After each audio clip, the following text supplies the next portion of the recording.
Hi, good morning, ladies and gentlemen. On behalf of Labuan BFC, Bank Islam Trust Limited, and Latitude Consultancy Limited, together with our supporting partners, EPPL Hong Kong and the Chinese University of Hong Kong Center for Family Business, it is with great pleasure to extend a warm welcome to each and every one of you to our masterclass today, entitled Navigating Global Wealth and Succession Strategies, Residency and Citizenship Solutions for Estate Planners. Actually, to be really honest, we were really looking forward to hosting the post-forum session physically, but however, under the circumstances here in Hong Kong, we are still grateful to be able to quickly pivot our physical masterclass to a virtual session. Thank God for Zoom, I suppose.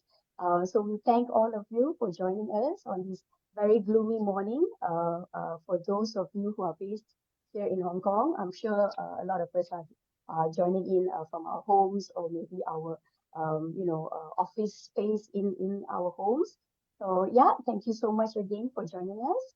So our agenda for today comprises of three presentations. I encourage each of you to actively participate and post your questions via the chat box because obviously today it's virtual during the panel discussion. So you can post your questions when the panel session starts and not during when the presenters are presenting.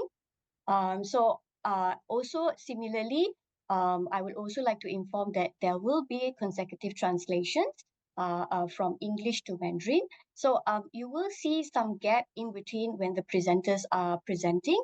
This is to allow our translator to finish off translating that particular slide of that presenter. So you will notice there's some gap there. So don't worry about it. Just be patient with us, basically. All right. So to kick off this morning's program, I would like to invite Miss Cindy Wong, Founder Director of Estate Planning Practitioners Hong Kong Limited, to deliver her remarks this morning. Cindy, over to you. Thank you very much, Nadika. And a very good morning to everyone. And for those of you that were at the forum yesterday, happy to see you again virtually. And before I start, I want to give a special thanks to Labuan BFC, Bank Islam Trust, and Latitude for sponsoring this, and also to Chinese University Hong Kong's Center for Family Business for supporting this.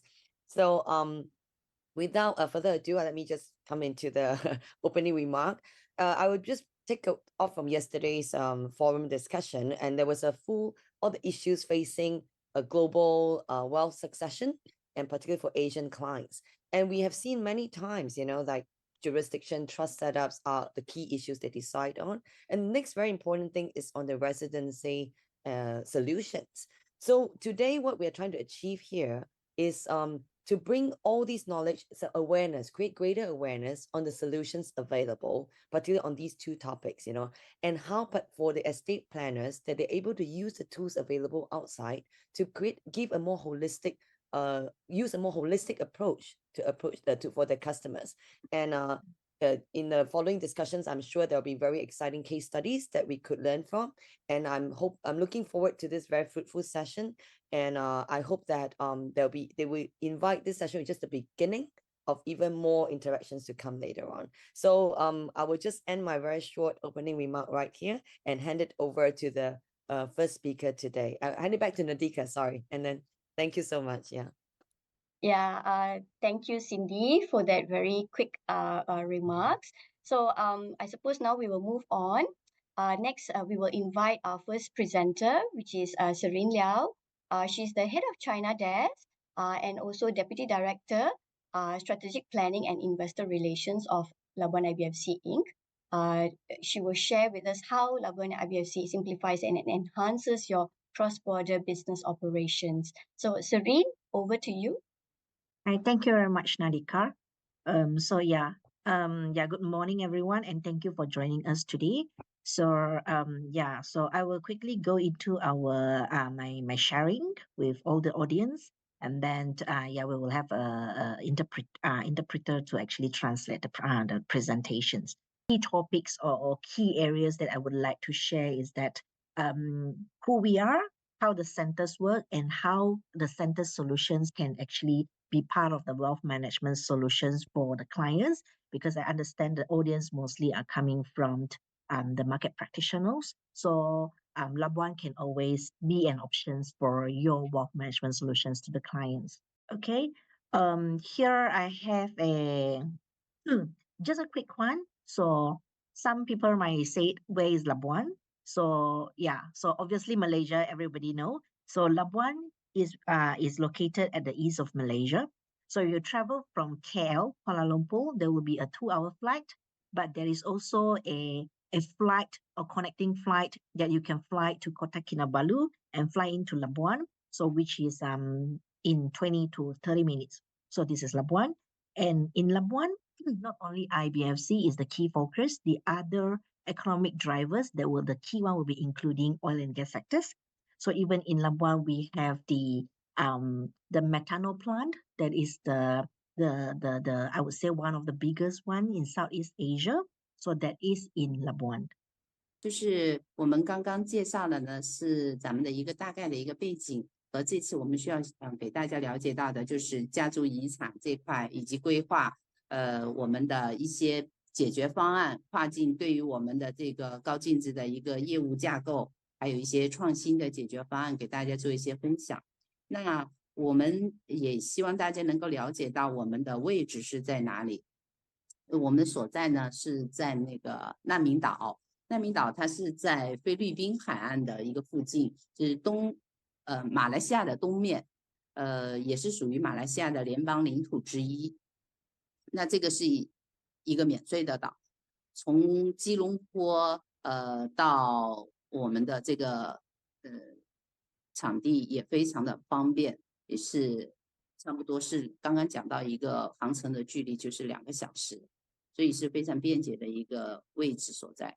Okay, so I will then zoom into Labuan IBFC. So Labuan IBFC is the offshore centers for Malaysia. So it was set up back in 1990. So at the point of time when the Malaysia government set up Labuan IBFC, the intention is actually very much to assist or to facilitate Malaysian entities going abroad. However, over the 30 years, so Labuan has started to get recognized by global players, I would say, and our business, not only Malaysia, predominantly 70% is really coming from Asia Pacific, including Hong Kong, China, and then yeah. So this is the focus, and then I would like to say is that it operates very similar to Hong Kong and China. So it's Labuan and Malaysia. So we have our own legislations. We are not relying on Malaysia legislations, including our tax framework. We have our own tax rate. So all are independent, centralized, and managed by a single regulator. I'll share later how it works and all the structures. And all these legislations or regulations is actually passed through by the Parliament of Malaysia. So if you see, there are a lot of economic zone in Malaysia. So economic zone is Malaysia works relying on an overall Malaysian legislation framework. So in Labuan, it's very specific and dedicated. So the last point that I want to highlight is that in terms of AML CFT, anti-money laundering, or I would say compliance to all the international standard and best practices, we have been complied and we have passed through all the assessment. And even when we were assessed by the National Anti-Money Laundering Assessment, we are actually a low risk jurisdiction. So I would say you are operating in a very robust regulatory jurisdictions, but you have the flexibility as an offshore centers features. 那么这里刚刚介绍的呢，是我们的一个国际商业和金融中心的一个大概的业务的一些特征。那么我们做的是那个中间的跨境交易以及相应的金融投资这一块，以及我们还要进行一个节税的配置。我们的管辖权能够通过以下的方式来促进金融业务以及相关的贸易和投资的服务进行。包括金融服务啊，还有一些官方的宽放的一个法律的结构。首先呢，我们能够保证这个均衡，我们按照法律以及监管的架构范围内来进行我们的这个金融投资业务。那也满足监管的立场以及相应的一些符合标准。同时，我们马来西亚也是通过强有力的智力的立法国会，由我们这个机构来进行服务管理。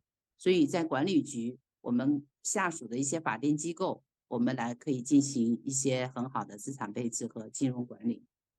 就是因为我们跟在亚洲区，包括中国香港啊这些大的我们的客户的关联关系也非常的紧密，所以相应的法律法规也非常的了解。我们也遵守的是马来西亚的那个 AMLCF 的要求，还有一些相关的国际标准以及最佳的配置方案。为了我全球的多边的机构，我们提供一个精准的金融服务。Okay, moving on, this is where I would like to share. So if you can see, this is the structures for the Ministry of Finance in Malaysia. So our regulators is Labuan Financial Services Authority. So here I would like to say the Labuan Financial Services Authority is a statutory body directly under the Ministry of Finance Malaysia. And who we are? So Labuan IBFC Incorporated, Labuan IBFC Inc. We are a wholly owned subsidiary of the regulators. So we are non-commercial in this sense. And how it works is that because some investors, especially foreign investors, when they come to us, there are some confusion is like whether when I already applied for a Labuan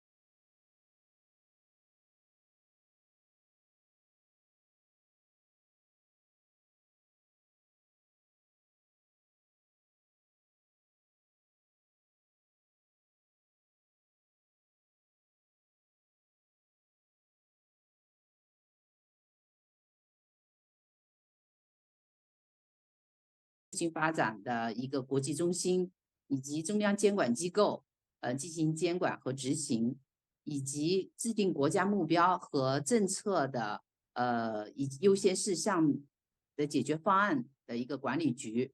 所以大家可以在这个架构上面可以清晰的了解到，是的，我们在马来西亚如果要进行相应的基金投资，那是需要有相应的当地的注册。那如果我们要发展多边的关系或者进行国际业务和贸易往来的话，那我们也需要跟我们类似这样的机构进行国际化的一个多边金融的服务。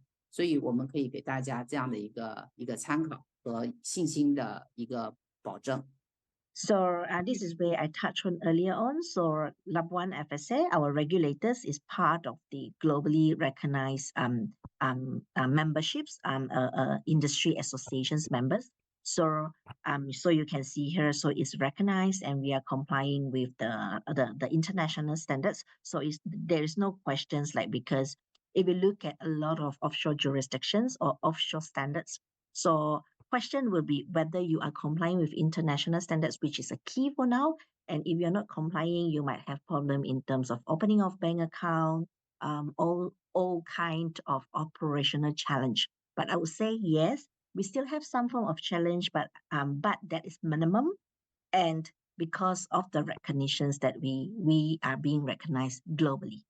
那在这一页我们看到的是，在我们这个机构已经获得的全球认可的一些行业认证。那这些认证呢，基本上在相应的领域都可以被执行和认可，但它可能还会有一些新证出来，这个也没关系，我们可以一一来解决。但至少现在大家看到的这些证是在全球可以公开认可，而且授信比较高的。Okay, so continue from that this is where I just want to share with you. So this is all the assessment that the centers has been passed through.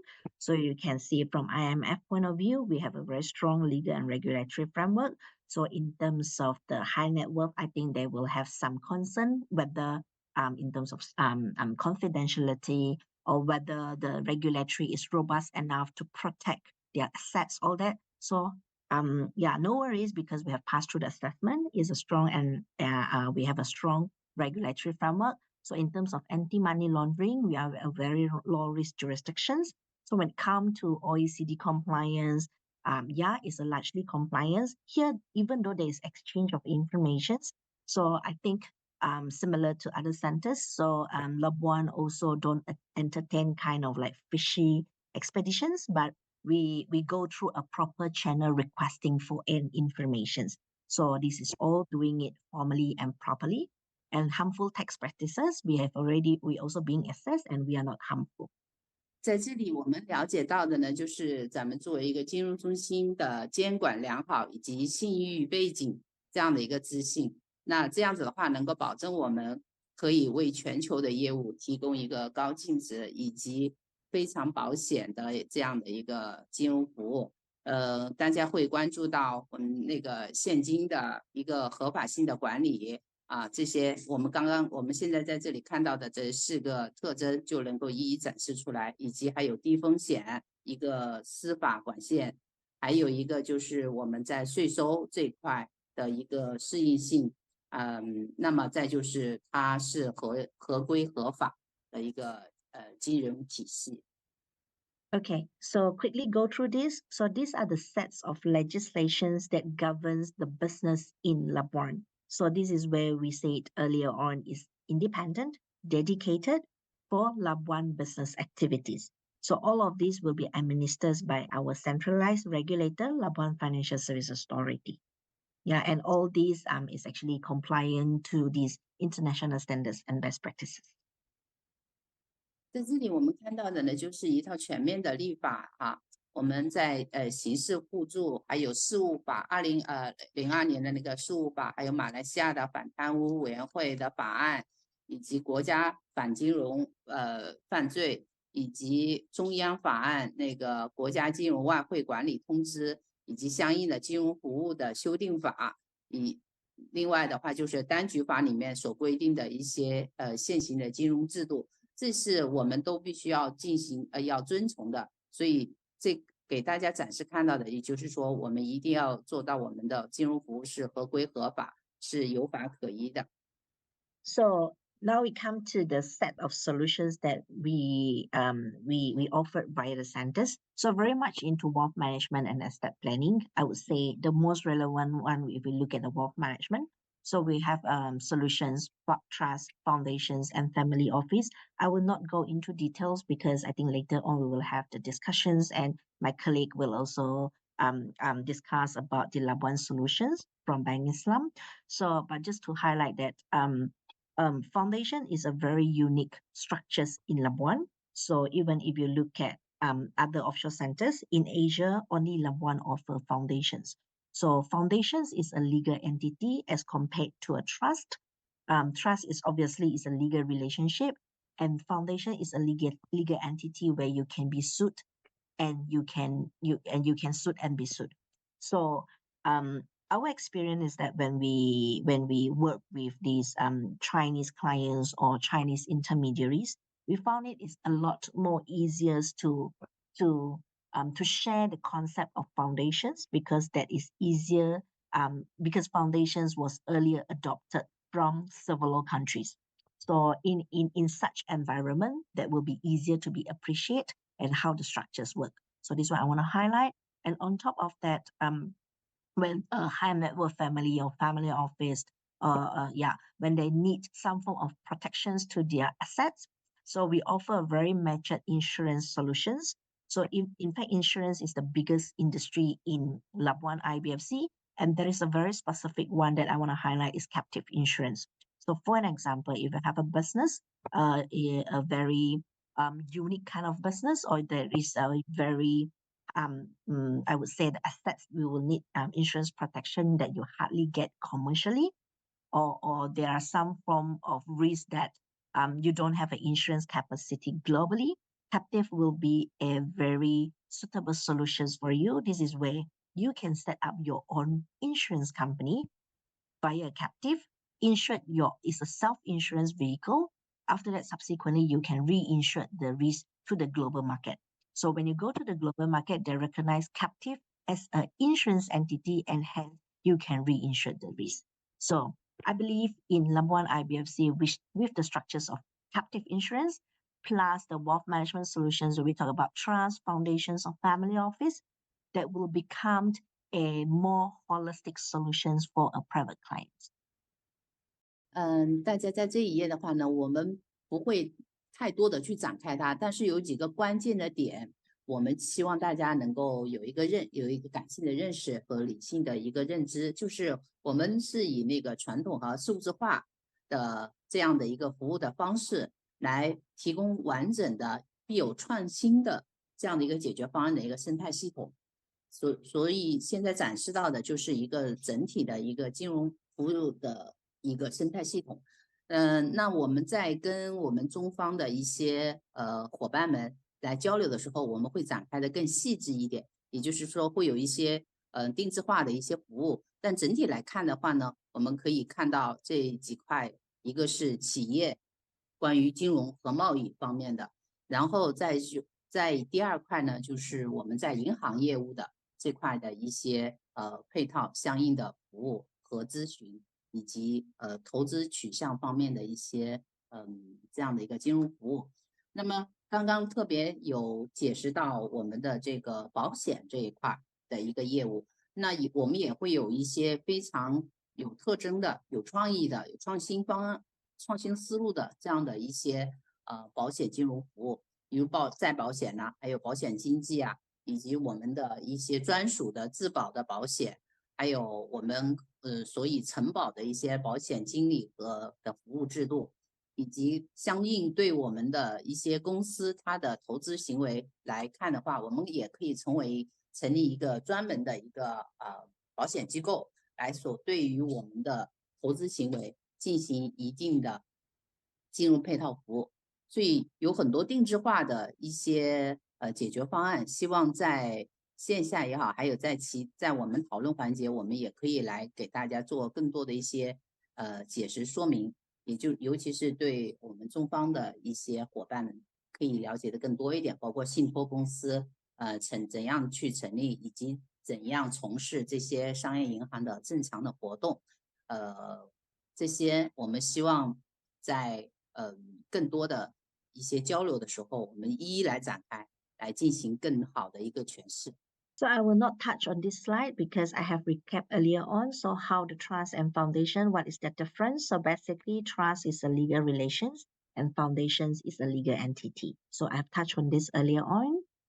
And yeah, here I just would like to share how Labuan IBFC China Desk can support your as part of your services to the private clients. So Labuan IBFC, we set up a Labuan IBFC China Desk because post-COVID and especially recently, we realized there are a lot of inquiries from Chinese and they're looking into investments into Malaysia, ASEAN or within the Asia. So how we work is that we actually work with intermediaries in China, mainland, and then we also work with trade associations, commercial bureau. And most important here, if you can see, we also work with like legal firms, accounting firm, wealth managers. So why we are doing this? Because there is a lot of processes for private clients or for businesses when they wanted to do their investments beyond China, especially for an example, the overseas direct investment approval, all that. That's why we need the professionals like you in Hong Kong, in mainland China to assist the clients. And hence we can do a one-stop solutions where we do a very customized solutions for the clients and we assist them end to end. And hence, when we receive the clients from our end, we will then work with our strategic partners. So you can see here on the left, that is the trust company, bank, and risk manager. They are part of Labuan IBFC China Desk that is helping us.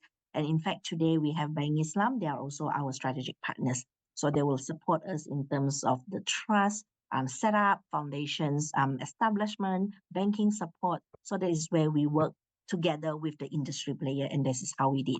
So in addition to that, Labuan IBFC China Desk also helping clients if, let's say, they need a more strategic kind of discussions or connections with other relevant agencies, or there will be some form of tweaking, or they need some form of customized solutions. We will then provide them and connect them to the relevant agencies like Malaysia Investment Development Authority, immigrations for working permit purposes, Inland Revenue Board for tax purposes. So this is how we work as a one-stop solutions to serve the private clients or the Chinese clients.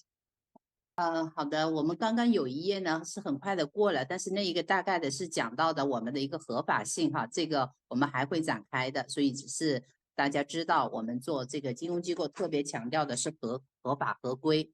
那在这一页主要展开的呢，就是针对蛮多的我们的中国的一些投资者还有金融家，他们所关注的一些问题，就是怎样在建立我们的IBFC 那么我们有一些相应的非常定制化、精准的一些方案。那在这里呢，大家能够初步了解到的呢，就是我们是有几个板块来构建这样的一个金融体系的一个服务。首先，我们有专业的一些非常精准的团队来提供相应的一些配置方案。我们刚刚之前有讲到的，我们的法律法规。然后我们的金融、我们的财税这一块，以及公司法，以及我们的风险控制，还有一个银行，以及我们的那个保险这一块的财富经理，所有的这些项目，我们都会配置一个刚刚讲到的那个风险控制，还有我们的金融机构。以及我们的税收这一块，一个非常强势的一个团队，来为我们的客户们提供一些精准的一些解决方案。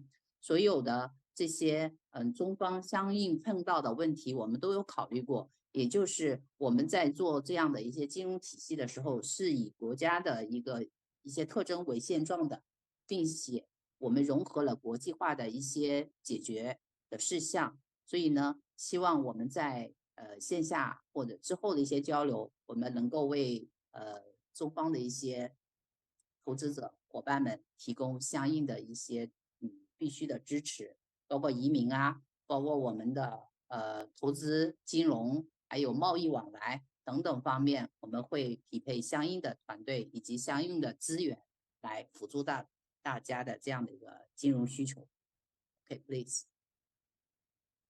Okay, so I don't think I will touch on this because the businesses is just like what is happening in Hong Kong. So everything is wholesale, international. I touch on it on the legal framework. So currency neutral, meaning that when you are dealing in with Labuan business, you can deal in any currency. No foreign shareholders restrictions. So this is very much as a financial center's business characteristics. So I will not touch on this. And here, in terms of the fiscal structures and benefits, just want to highlight. So Labuan trading activities, I think those, I think most of you attended yesterday's sessions. So I will not touch on this too much. Where just to highlight Labuan trading activities, meaning that you are doing a trading kind of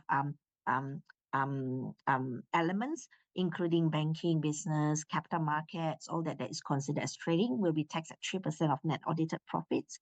But if a private clients, when they are doing investment holding activities, there will be no tax. But of course, then because it's part of our compliance, so we will impose certain minimum economic substance. And on bullet number 4, this is quite important, is that a lot of the incentive in Malaysia economic zone is a time-bound kind of thing, meaning that after 5 years, after 10 years, you have to reapply. But in Labuan IBFC, the moment you are Labuan entities, you are carrying on Labuan business and you comply with the minimum substance that we are saying, you will actually avail to this, our Labuan tax framework. So it's not time-bound, it's a perpetual kind of arrangement. Okay, that is the tax structures. So when it comes to other benefits, so similarly, there is no withholding tax, stamp duty. So it's very simple. And okay, so bullet number 3 under other benefits, this is what I want to highlight. If you are foreign directors, meaning that you become a tax resident in Labuan, your director fees is 100% exempted from tax. So this is what I want to highlight here. And in addition to that, because minimum substance, you have to have it in Labuan Island, but we allow for some form of flexibility. You can actually operate anywhere in Malaysia for your marketing office. So that is some form of allowance. And because Labuan is part of Malaysia, your business can also avail to Malaysia double tax agreements arrangement. We have more than 70 double tax agreements with other countries. And obviously, then you can also live and stay in Malaysia via working permit as well, or maybe via a Malaysia MM2H kind of arrangement that is doable. Yep. 好的，我们在这一页呢，希望给大家大概的一个解释哈。我们把相关的一些重要的点呢，把它罗列出来了，也就是在财税方面、财政方面，我们特别关注的一些问题，那以及我们的一些好的收益会有哪一些的弊端这些我们也做了一个这样的一个大概的解释。像刚刚特别有讲到的，就是我们进驻到马来西亚，我们的收入来自于以及在这边的一些金融活动，它会经过审计净利润的3%来进行来征税，还有我们的非贸易的收入，打比方说自有投资的活动，那是不纳税的。那还有一个点呢，就是我们还有通过那个马来西亚议会发布的一些公告，以及明确规定了一些基于商业活动的一些物质要求。那财政制度呢，它是永久的，它没有那个太多的时间限制。还有一个5年的一个免税规定，等等，以及我们在还有一个总结了一个汇总了一个我们的利处啊，就是大概有6条，6条这个大概的方向呢，也就是对非居民的一些利息呀，还有特许权的使用费啊，以及服务费啊、增订税啊，都是免收预扣税的。然后还有就是免除印花税，以及外国董事呢收取的董事费呢是100%免税。在马来西亚的任何其他地方设立营销办事处，经营我们叫经营办事处哈，然后获得马来西亚70多个双重征税协议中的4大部分的一个协议，以及100%的外资的控股。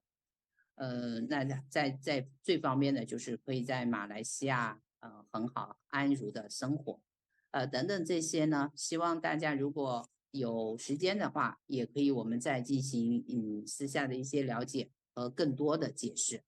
好，在这里我们就大致的给大家来走一下这样的一个主要的框架。So this one, I will not touch on it. So just to recap, we are not a tax haven. So this is what the reasoning that we put up. But because the slide will be shared with the audience later, so you can have a read on it.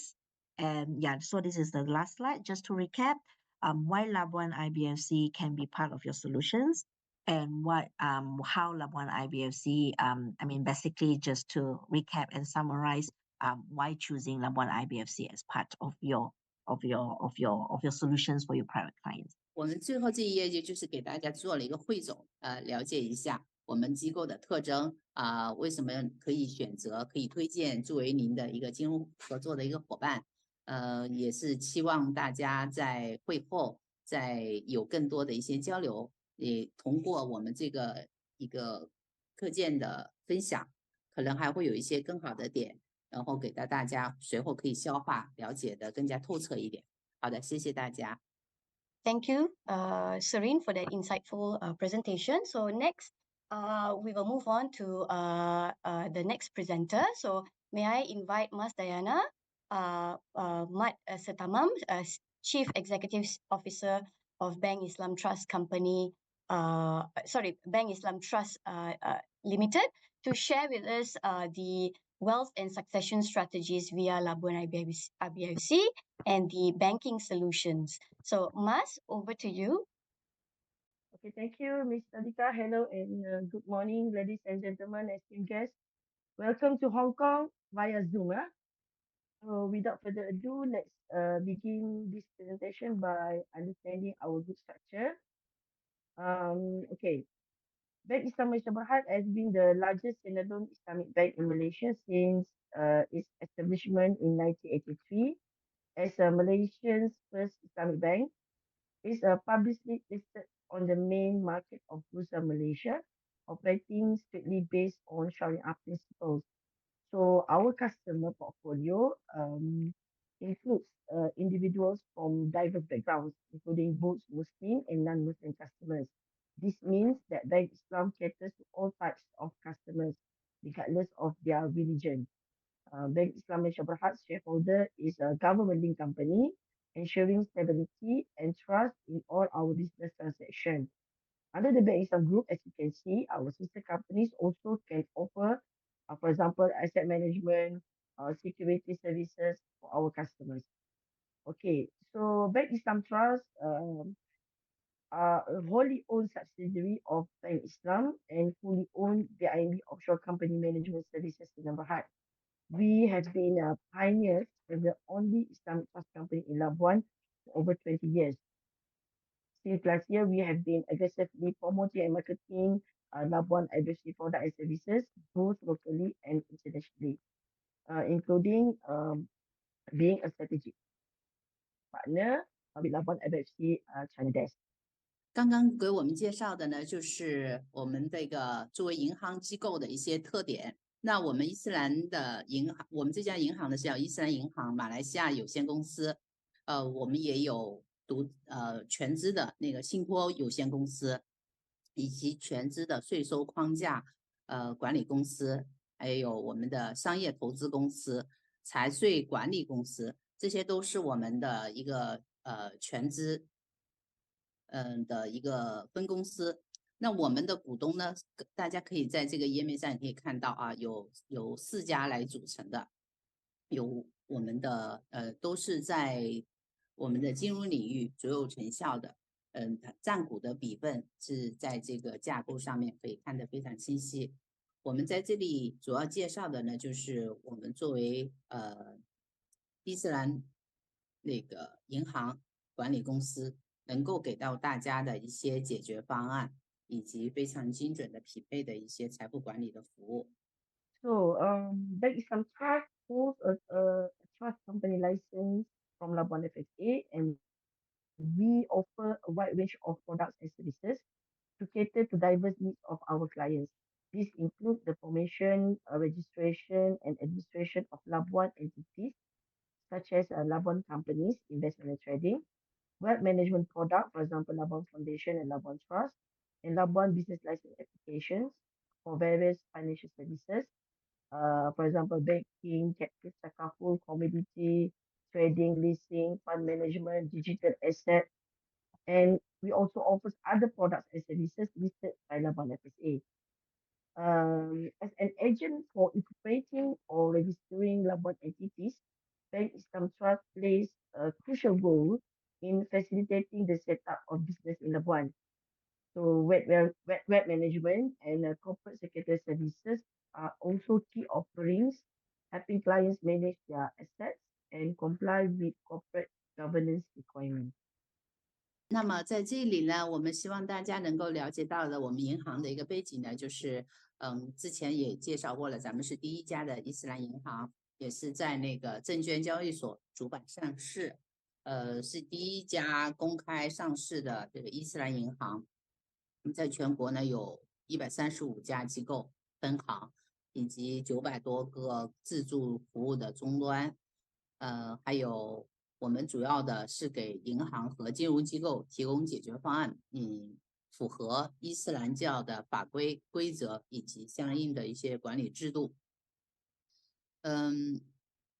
那介绍我们银行的一个大概的几个特征业务方面的一个特征，以及我们的一些发展的历史路径哈。我们在这个刚刚讲到的是100%的是归银行所有，也就是我们的全资管理公司。那我们也是给相应的那个一些的服务呢，是提供哪一些方面呢？以基金管理、信托，还有租赁、交易、金融交易，还有金融银行以及基金管理，以及我们的工作许可的申请。这是几个服务大的板块。那我们也会有相应的服务的梯队和分公司以不同的角色，包括我们在这里的提供给我们的合作伙伴成立和注册实体公司，以及提供相应的新公司的财税管理、秘书服务、咨询服务及会计事务，等等这些。那我们也希望大家能够了解到我们所获得的一些奖项和认可，以及业内的一些信用。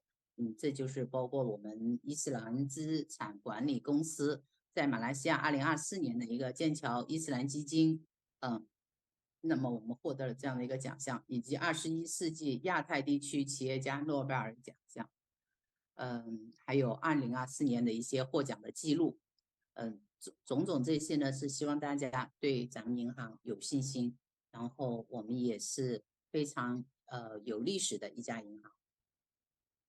Okay, Serene is already captured this area. I just give a summary. I will show you the case study, okay? So basically in Labuan, as Serene said just now, we have this type of type from 0 to 24%. 0% I can say is investment holding, 3% is a business activity under the Lobata, and the 24% is basically a gender trading, means that the business is not listed under the Labuan business activity. Okay. So all the business to enjoy the 0 or 3%, they must follow the substance requirement. 刚刚这一页呢，讲到的是我们的税收方面的一些框架性的工作纲要啊。一个是我们第一块呢，就是我们的非贸易的活动的税收，还有一个呢就是金融贸易活动的一些税收情况，再就是我们的一些商业活动税嘛，还有一个板块呢，就是相应的应缴纳的应纳税的一些活动是有哪些？这是一个业务的一个组成。Okay, so I give you a Labuan text and word case study for example. Okay, as you can see, first scenario. Okay, if the Labuan company A do non-trading, they just receive a dividend, so 0% tax, but need to fulfill the ESR and FTE. If not, they will go to under 24% under the Robata.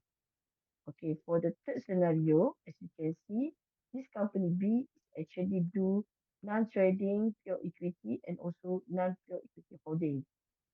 It should actually OPEX 40,000, right? Because different business activity under the investment holding.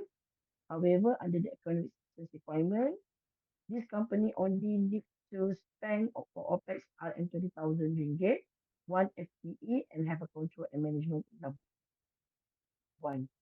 So under the scenario 4, the Labuan company doing import-export textile. So this is not category under the business activity. So straight away, we will tax under 24% under the ITA. So this scenario under 4, the ESR, if you not fulfill, is okay. Okay, no need to fulfill the ESR.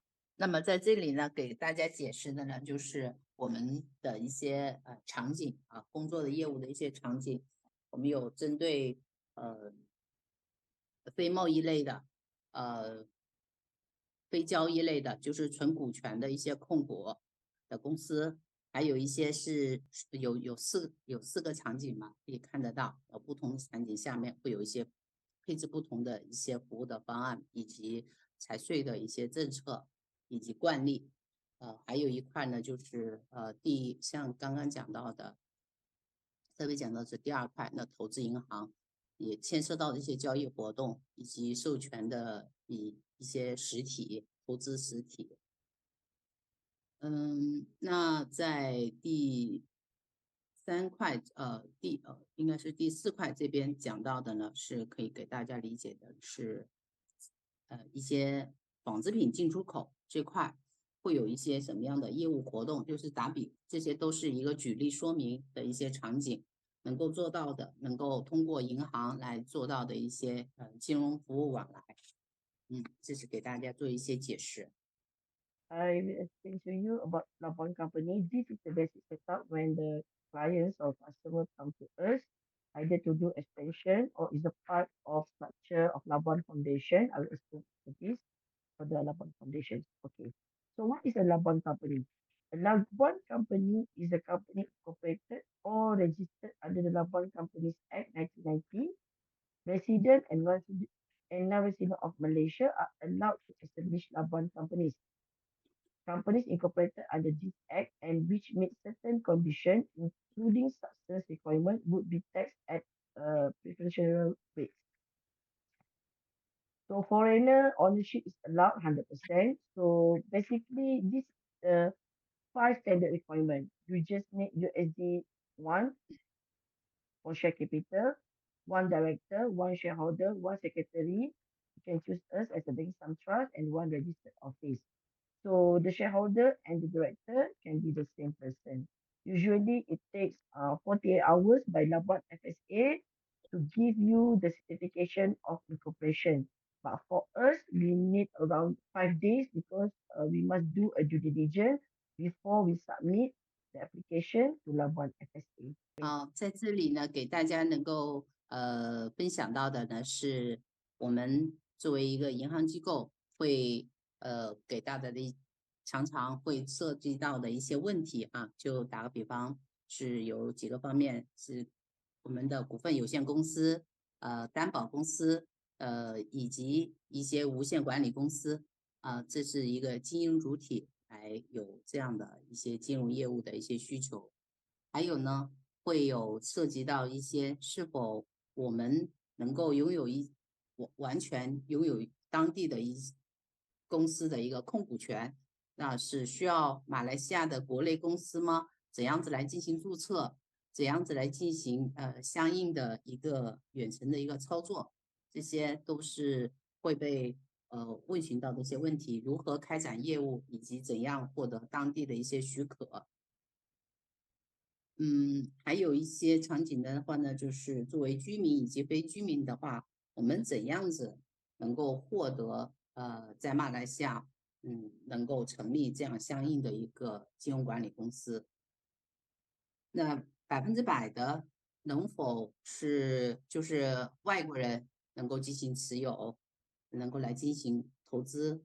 那答案是肯定的，就是允许100%的外资持有。Get to know what is the Labuan Foundation. So a Labuan Foundation is defined in the Labuan Foundation Act 2010 is a registered corporate body with its own separate legal entity established to manage its property for any charitable or non-charitable purpose. The key characteristic is that since it has its own separate legal entity, which is similar to that of a company, this allows the foundation to own its own asset and property. So the basic structure, Labuan Private Foundation is very simple. First, you need a minimum of USD 1 for endowment of asset. Secondly, a registered office in Labuan. You can use the Islam Trust office. The main part, you must have a charter and it's compulsory and article is optional. Charter and article is actually like M&A. So inside the charter, you must have name of Labuan Foundation, name and address of the founder and secretary, purpose and objects, duration of the establishment, and identity of the beneficiary. Next, you need to identify key management roles, including the founder, and at the point of establishment, no other person will be recognized as the founder after the foundation's registration. So you cannot add on the founder after the registration. The Labuan Foundation must have a secretary who must be a Labuan Trust Company appointed before the foundation's registration. You can, of course, again appoint us as your secretary. Okay. Another rule is an officer. So must also be appointed before registration. And you can appoint us for this role as well regarding the council member. The founder can also serve in this capacity. For a private foundation, the appointment of supervisory person is optional. However, it is mandatory for a charitable foundation. Additionally, appointing a Sharia advisor is essential if you intend to establish an Islamic foundation. Okay, so who can be a beneficiary? The beneficiary, whether a resident or non-resident. who has an interest in the foundation's asset must be designated in the charter. For the dissolution, the foundation shall be dissolved on the occurrence of the following event and upon the officers passing a resolution to that effect. Number one, the Labuan Foundation established for a fixed duration and that duration expires. The purpose of the Labuan Foundation is to fulfill or become incapable of fulfillment or any provision of the charter so requires. As you can see, the basic diagram illustrates how a Labuan Foundation is structured. Okay, this is the basic diagram. Okay, after this, I will show you. Okay, this is the basic diagram for the Labuan Foundation. 刚刚给大家解释到的呢，就是作为一个基金公司，我们会有哪些的要求，以及怎样成立这样的一个基金会。我们给大家分享的呢是几个方面，一个呢是在我们2010年，我们有成立这样的一个基金会的法案，需要有法人。需要有独立的法人实体，以及私人或者公共的这样的一个机构，然后需要有慈善或者是非慈善的这样的一个目的。这是在2010年的一个基金法的法案的一个前提。然后我们有大概是还有这2块的一个，在这个后面这一页专门有讲到了私人基金公司的一个基本的结构。我们还有一个比较关键的、比较基本的一个算法，一个基本图，也给到大家来进行一个研究和学习。那么在基金法作为我们的一个基金会这一块的话，我们也有一些案例的一个实景给大家做还没有讲完哈，只是讲到这个基金法的一些要求。Okay, well, I believe you have all noticed the essential element for setting up a foundation. I will share you a real case study, what we have in our bank trust. So as you can see, the founder established a Labuan Private Foundation with the objective of endowing assets to the foundation. In this structure, the Labuan Foundation full shares its holding company. For governance, the founder appointed a family member as a supervisor, which is optional in these cases because it's a private foundation, and himself as a council member. Appointing a family member as a supervisor provides additional oversight and control over the foundation's assets. So the Labuan Foundation business activity in this case are categorized as pure equity holdings, which means a 0% tax rate.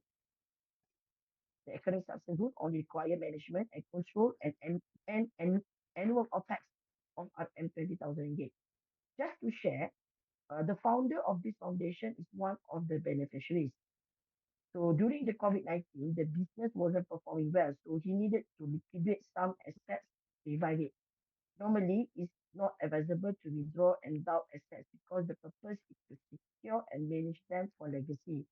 However, in this case, we allowed to amend the charter according to the founder's instructions. So we submitted to Labuan BFC for approval and successfully obtained the approval, and we managed to liquidate the assets for him. For additional information, all assets endowed by the founder must be free from encumbrances. If the assets include land, houses, or other property requiring government approval, they must receive clearance and have their titles transferred to the foundations. Once assets are endowed in the foundation, issues like bankruptcy that affect the founder will not permit creditors to claim the assets. However, this rule currently applies only in the practice right now after 2 years period and cannot involve situations where the founder anticipated the business collapse before establishing the foundation. So overall, this case study demonstrates how Labuan Private Foundation can be effectively used to achieve asset protection and succession planning goals in a tax efficient manner. 这一页呢，大家看到的是一个案例的一个分析图。就讲到了我们基金会这块的一些特征，需要有创始人，有建立者，然后需要有受益有相关的利益相关者，也就是受益人。那受益人这一块的话呢，我们肯定是与这个建立者、创始人，然后家庭成员，2位或者是几位若干位这样的一个需求体现出来。家庭成员，需要做的这个基金会，我们需要做的一些工作呢，体现到的职能呢，那就是有强制性的，也有选择性的。这个是你必须要满足的这一块，然后我们的一些赋能的一些价值，也就是家庭的宪法，家庭的一些制度，那主要的一些管理方式和一个架构呢，就是有创始人呐，还需要有秘书员、理事会的成员以及主管人员，这是可供选择的。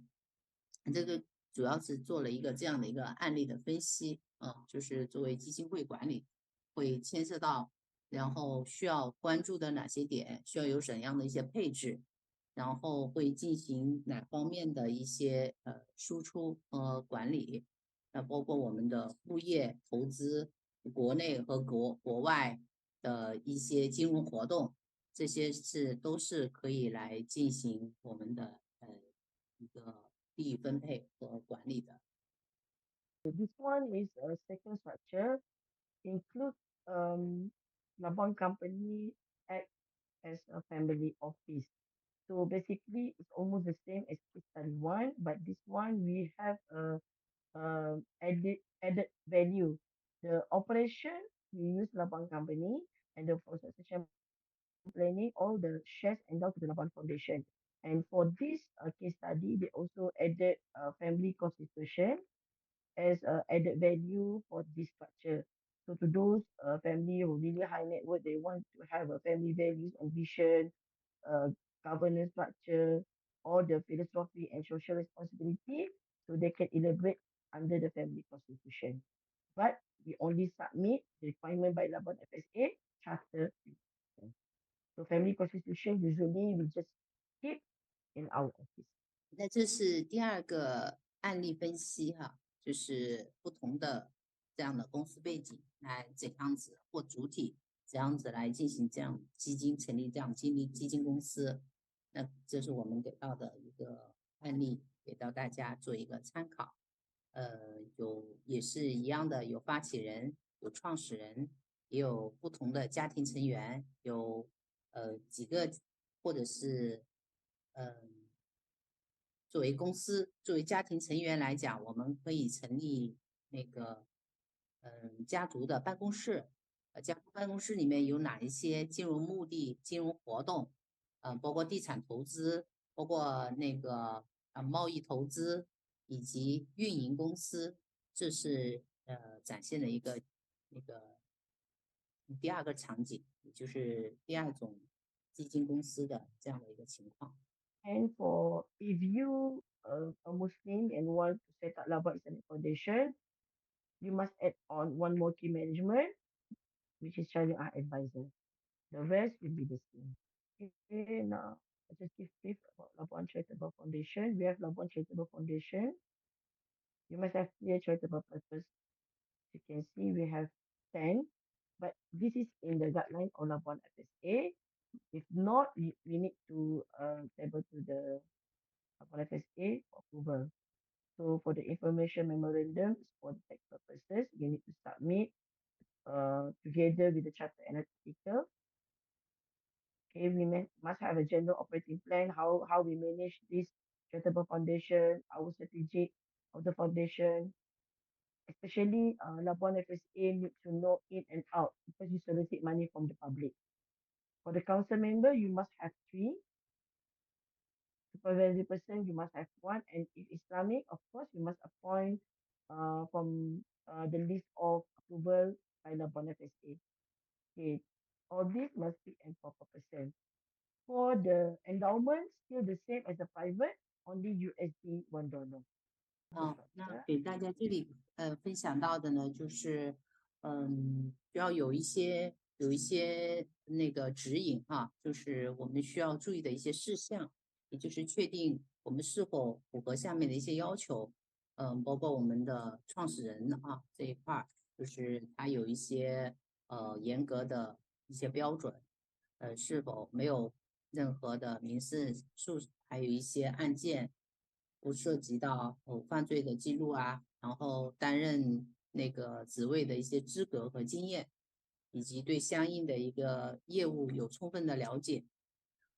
那么他有清晰的这样的判断能力啊，决策能力，以及相应的比较稳健的一个财务状况，这些是一些基本的一个要求。就是我们就讲到做那个家族基金公司啊这一块的话，那我们要求我们的这样的一个成员需要满足到这些相关的要求，也给大家做了这样的一个分享。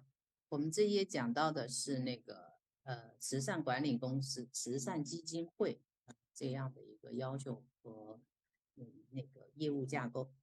Labuan Trust, I just want to say that we have a Labuan Trust. It's almost the same that we said previously. Okay. This is the basic structure. Okay, now I just want to show you Labuan Trust versus Labuan Foundation. I believe that you can see the difference is a trust will be managed by the trustee, and the foundation usually will be managed by the family, because the foundation structure is just like a company without shareholder and the director. 我们在这里给分享的就是信托和基金会，还有那个财产授予这一块的一个业务情况。This one I just want to share with you that what we can give to you when you come to Labuan as a Bank Islam. So for example, like I said just now, potential client have intention to establish entity Labuan, so they can choose either trading company, non-trading company, or even web management. For your information, Labuan entity also allowed to open Ringgit Malaysia account in domestic, subject for administrative expenses only. So for Ringgit Malaysia transaction, we will open the Ringgit Malaysia account with our Bank Islam Malaysia Berhad Kuala Lumpur. So basically, if you register a new entity in Labuan, it's quite difficult to have a bank account. So we have a Labuan offshore bank. Basically, if all the documentation complete, we can onboard the customer within the 10 days. And we offer currently USD, pound, euro, and Singaporean dollar. So our minimum deposit around $10,000. For those interested in starting a business in Malaysia, Bank Islam Trust also can assist you on application of work permits with Labuan FSA.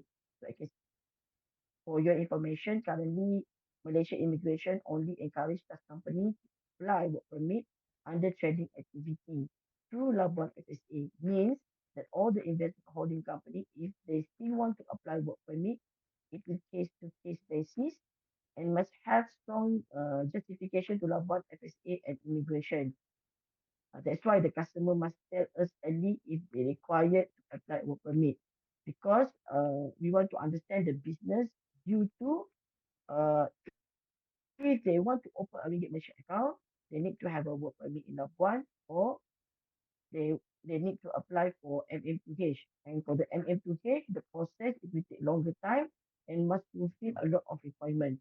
For work permit, the immigration will give you 2 years, and usually the duration for the application around 1 month after you complete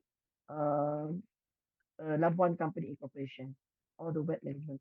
OK， 我们现在在这里面看到的就是一个信托的一个生态系统哈，我们的一个管理系统。那在做信托的时候，我们会面临到的需要关注到的一些点，也就是一个是成立这样我们的有客户来授信给到我们公司来进行信托管理服务。那么我们会有金融方面的我们的那个贸易公司，以及非贸易往来的一个非贸易公司啊来进行相应的一个选项。那在做有一些相关的金融活动，我们是需要在那个税收管理制度之下，有相应的收入项下的一些征税活动。这个呢是遵照6、7年的税收法。还有一些的税收活动呢，就是190年我们在这边遵照的一个应课税的贸易活动，要吻合这个商业活动的税法，这是90年的这样的一个法律法规。那同时作为我们的非贸易活动，我们需要按项征税的一个活动税法，就是这3块的一个内容。那么委托我们的公司能够进行相应的这样的一些税收方面、信托方面的一些服务和金融活动。Okay, this is work permit, and you can wait after this. Okay. Now I just want to share you why is actually the main issue why bank probably rejected your application to open the account. I just give you example and scenario. Okay. This is not from our bank only, but actually it's the general reason among the banks. I give you the example so that it's easy to understand. Business plan is not clear. Example, customer said he incorporates and he works has a working experience 30 years in the marketing world. Suddenly, he opens his Labuan entity with intention do import and export of oil. So we don't know where he gets the experience. And then he say his projection is about 5 to 6 million USD a year for the import and export business. So we ask him where the supplier, who is the buyer, how you going to get financing to buy the oil. Whatever he couldn't provide the proof to support the business plan.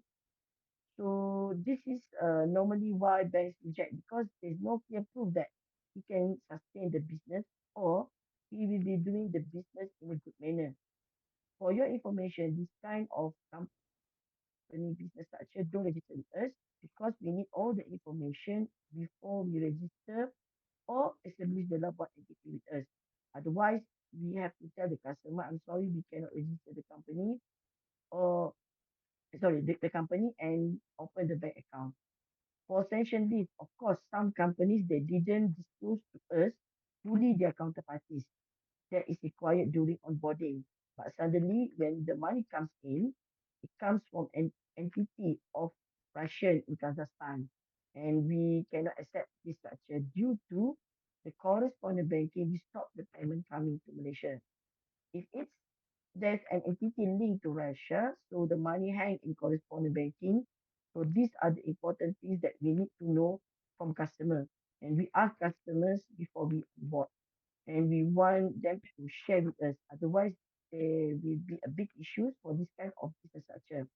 In summary, I can say that basically the business plan is a very important, and to understand the overall business structure is crucial for us before we onboard the customer. Um, so that's why this is the thing that when we have a strategic partner like China Desk, we need to understand from the point of view all the structure, or if they have a lot of the company inside the, for example, web management, they need to give us charter, the article, and also the trustee. 刚刚给诸位分享到的呢，就是银行可能会拒绝的一些开户情况的一些情形啊，希望大家能够引以为戒，或者是有一些防范，有些意识。那基本来讲就是几个方面，有些是写的我们的金融业务写的不清晰，不够精准。那还有第二块可能会面临会遇到的情况呢，被拒的是我们所提供的金融活动的名单不够清晰，以及我们的作为在这个第3块被拒绝的这一块的话是我们所涉及到的一个批准法案以及那个金融活动以及计数的方式可能不太吻合。那么我们的基金的来源，没有写清晰，也容易会被拒啊。再就是一些可疑的、不清晰的，或者是有疑点的一些文件，填写的不够精准。那再注意到的就是一些金融的方法或者是执行的方式，不太清晰。所以呢，这些方面呢，我们可以帮助大家给到一些更加定制化的一些解决方案。希望你们在开户的时候能够顺利，能够规避这些风险。也希望大家能够顺顺利利的能够落地马来西亚。如果还有相应的一些问题，或者是一些定制化的一些方案需要解决的，我们还可以有更多的交流时间。That's all for me. Thank you. Thank you so much, Mas Diana, for the insightful presentation, especially about solving banking, banking solutions and whatnot, because I'm sure that's a very important questions that we always tend to get. So now we will very quickly move on to the final presentation before we start the panel. So may I invite Alexandra Smolin, Regional Director of Hong Kong, Latitude Consultancy Limited, to share with us how to leverage residency and citizenship by investment programs. So Alex, over to you, please. Hello, everybody. Thank you so much for joining us today. I wish we were meeting in person, but we're still glad to see so many of you online. Thank you, Nadika, for the brief introduction. 好的，开始来跟大家来分享那个我们这块家庭遗产税收这一块的事情，一些分享哈。So just to give you a quick introduction to my background, I'm a regional director at Latitude here in Hong Kong, covering Greater China as well as Southeast Asian countries. So I have dealt with clients across this region. I have 10 plus years of experience advising clients on their citizenship and residency journey. And today I would like to share a little bit of the ways we approach advisory and planning process for our clients, also highlight some common misconceptions about residency and citizenship programs, and most of all, which Cindy Wong mentioned in her opening speech, bringing awareness to availability of these tools and the importance of these tools in reaching your clients' immediate goals and also long-term family legacy and wealth preservation goals. 首先感谢大家的今天的参与啊，那做了一个自我介绍，他是来自于我们Latitude Group 的认证的投资移民顾问，也经历了10年多的这样的一个职场的一个经历。那么在亚洲呢，他指导了数百名的高净值人士来进行居留和公民身份的一个规划。所以呢，在这里希望能够有这样的一个机会，能够分享到大家怎样通过投资获得居住权和公民身份这样的一个计划，也能够支持到我们在座的一些客户的近期目标，怎样运用这些重要的工具，能够长期为家庭的财产进行保值目标。我们这些计划呢，不仅仅是通过我们的第二本护照或者是一个新的居住地，也是希望给大家能够创造一个强有力的以及若干代人的这样的一个家庭保值计划，保障我们家庭的一个未来财富。This is just a quick introduction to Latitude. We are one of the leading global advisory firms specializing specifically in residency and citizenship by investment. We have assisted thousands of clients globally. So we do have experience across different regions and working with different nationalities. One thing that I want to highlight is experience of our team. The company has been established by some of the pioneers of this industry with 30 plus years of experience. An additional thing is that we not only do the client advisory. So besides working with individual clients, we also have the line of business where we advise government on creating this residency and citizenship by investment programs. And that just gives us a greater understanding from both the client journey perspective as well from the government perspective on how they structure and approach these programs. 在这个地方呢，我们能够看到的就是我们公司的一个大致的一个情况。我们 Latitude 呢是全球的领先的咨询公司，我们主要是专注于公民的身份和居留权的一个解决方案。我们不仅仅有数千名的个人客户，同时我们也有跟政府也进行很好的有机的合作。在加勒比海啊、欧洲、美国，我们都获得了 RCBI， 所以我们在这里呢是期望大家能够了解，我们提供价值和客户满意度方面已经有了非常好的一个市场的声誉，长期为我们的个人和私信以及政府的业务合作进行非常准确的一些解决方案，同时我们为这样的付出和获得的信任感呢感到自豪。So here I want to very briefly talk about residency and citizenship by investment and what it means, because there's a lot of misconceptions around it. How we look at these programs, we really look at them as an assets class, where their transaction happens and significant amount of money is being exchanged for a residency or citizenship status in the country. So basically, you can see it here on the screen as well. And there's a lot of programs with legal basis for investment migration, but we usually focus on maybe 30 truly operational and successful programs. Why high net worth individuals like this type of residency and citizenship by investment programs is because through investment, they're way more simplified than achieving it through different means. Usually exchanging this transaction basically removes some other requirements like residency, physical residency requirement, or language requirements, etc., etc.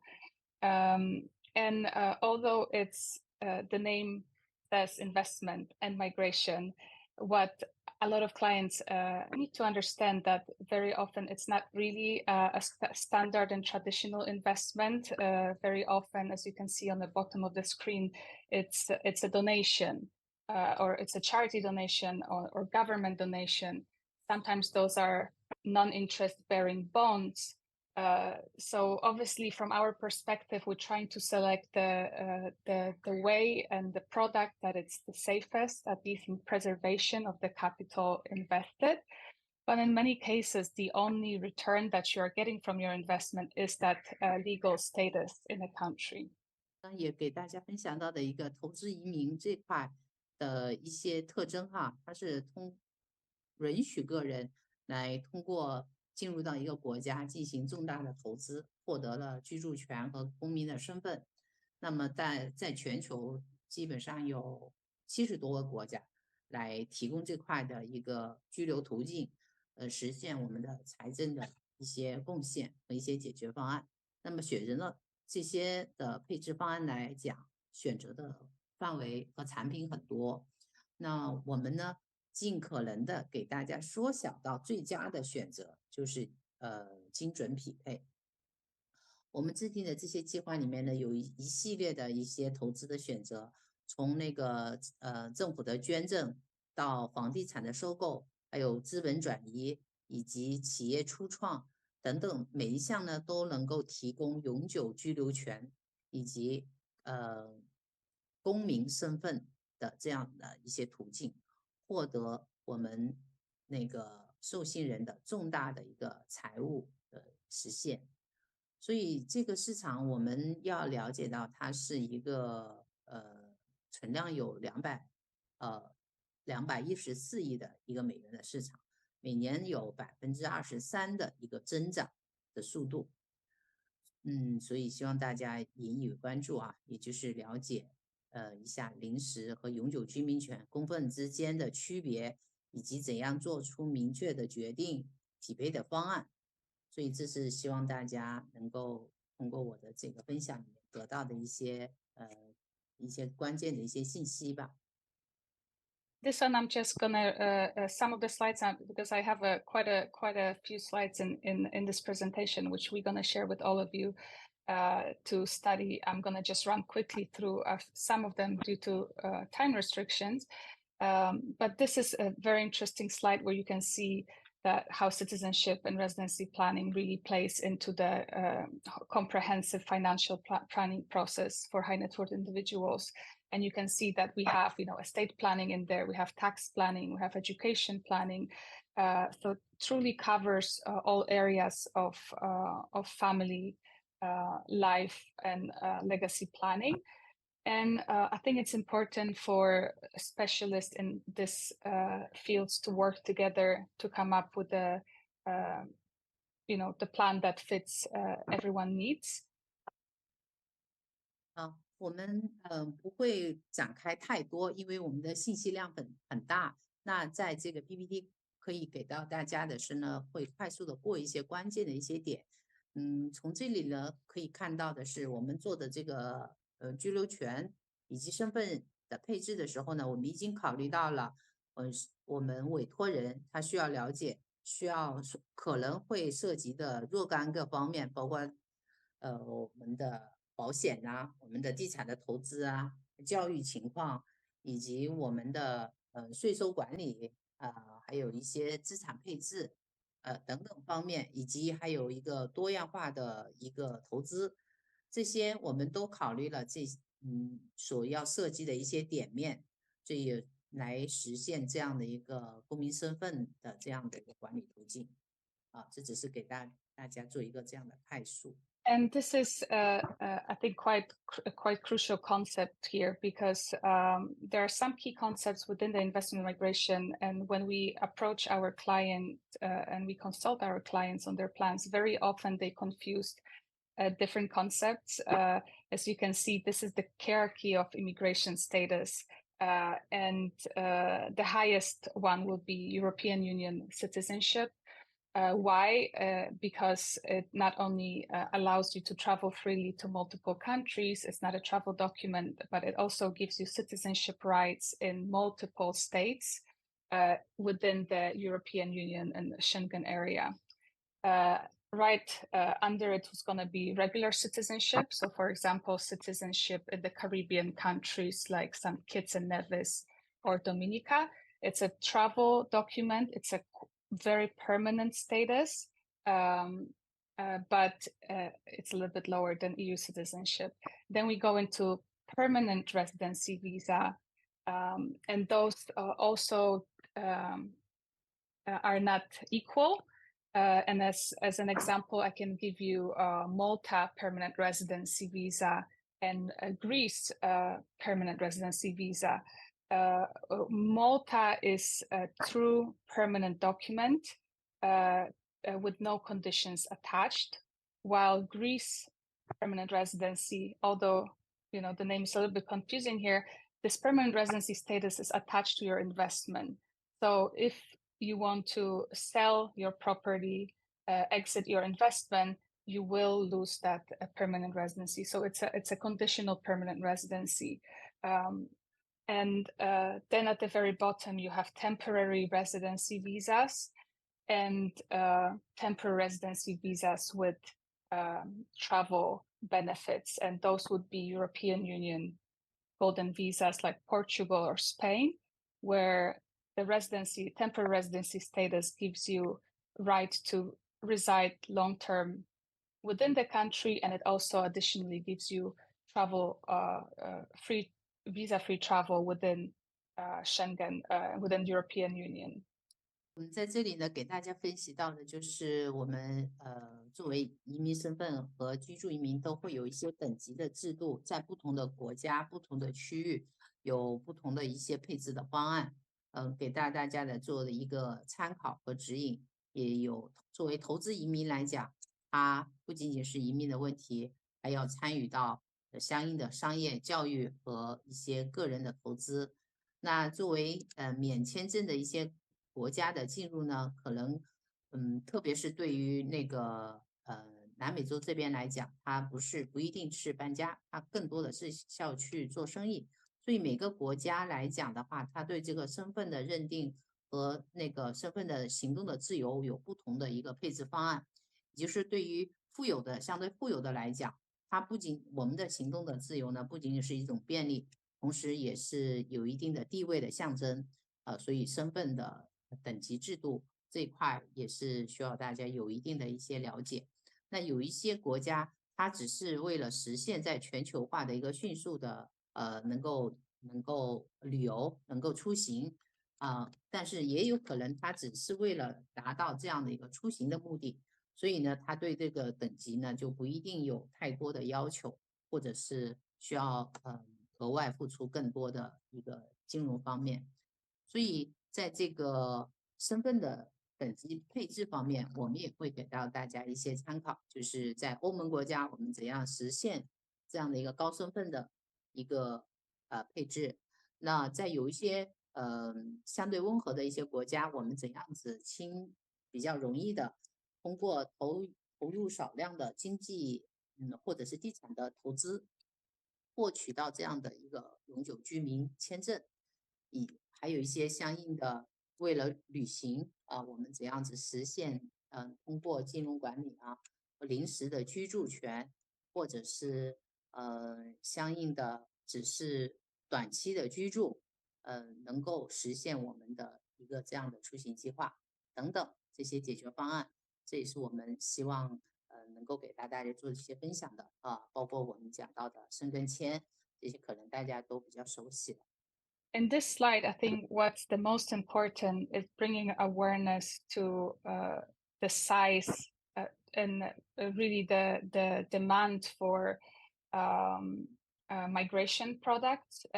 This shows the forecast for this year in 2024, where it's been forecasted that globally 122,000 high net worth individuals are planning to move to a new country by the end of this year. The pink dots are showing money outflows, and then the blue dots are showing money inflows. And we can see how big of a market for migration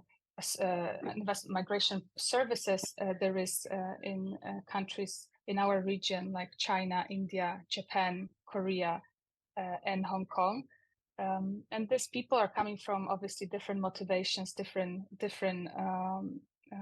needs, but very often it boils down into safety, wealth preservation, lowering the tax liabilities. For example, in Japan, Korea, that has a very high inheritance tax and wealth tax.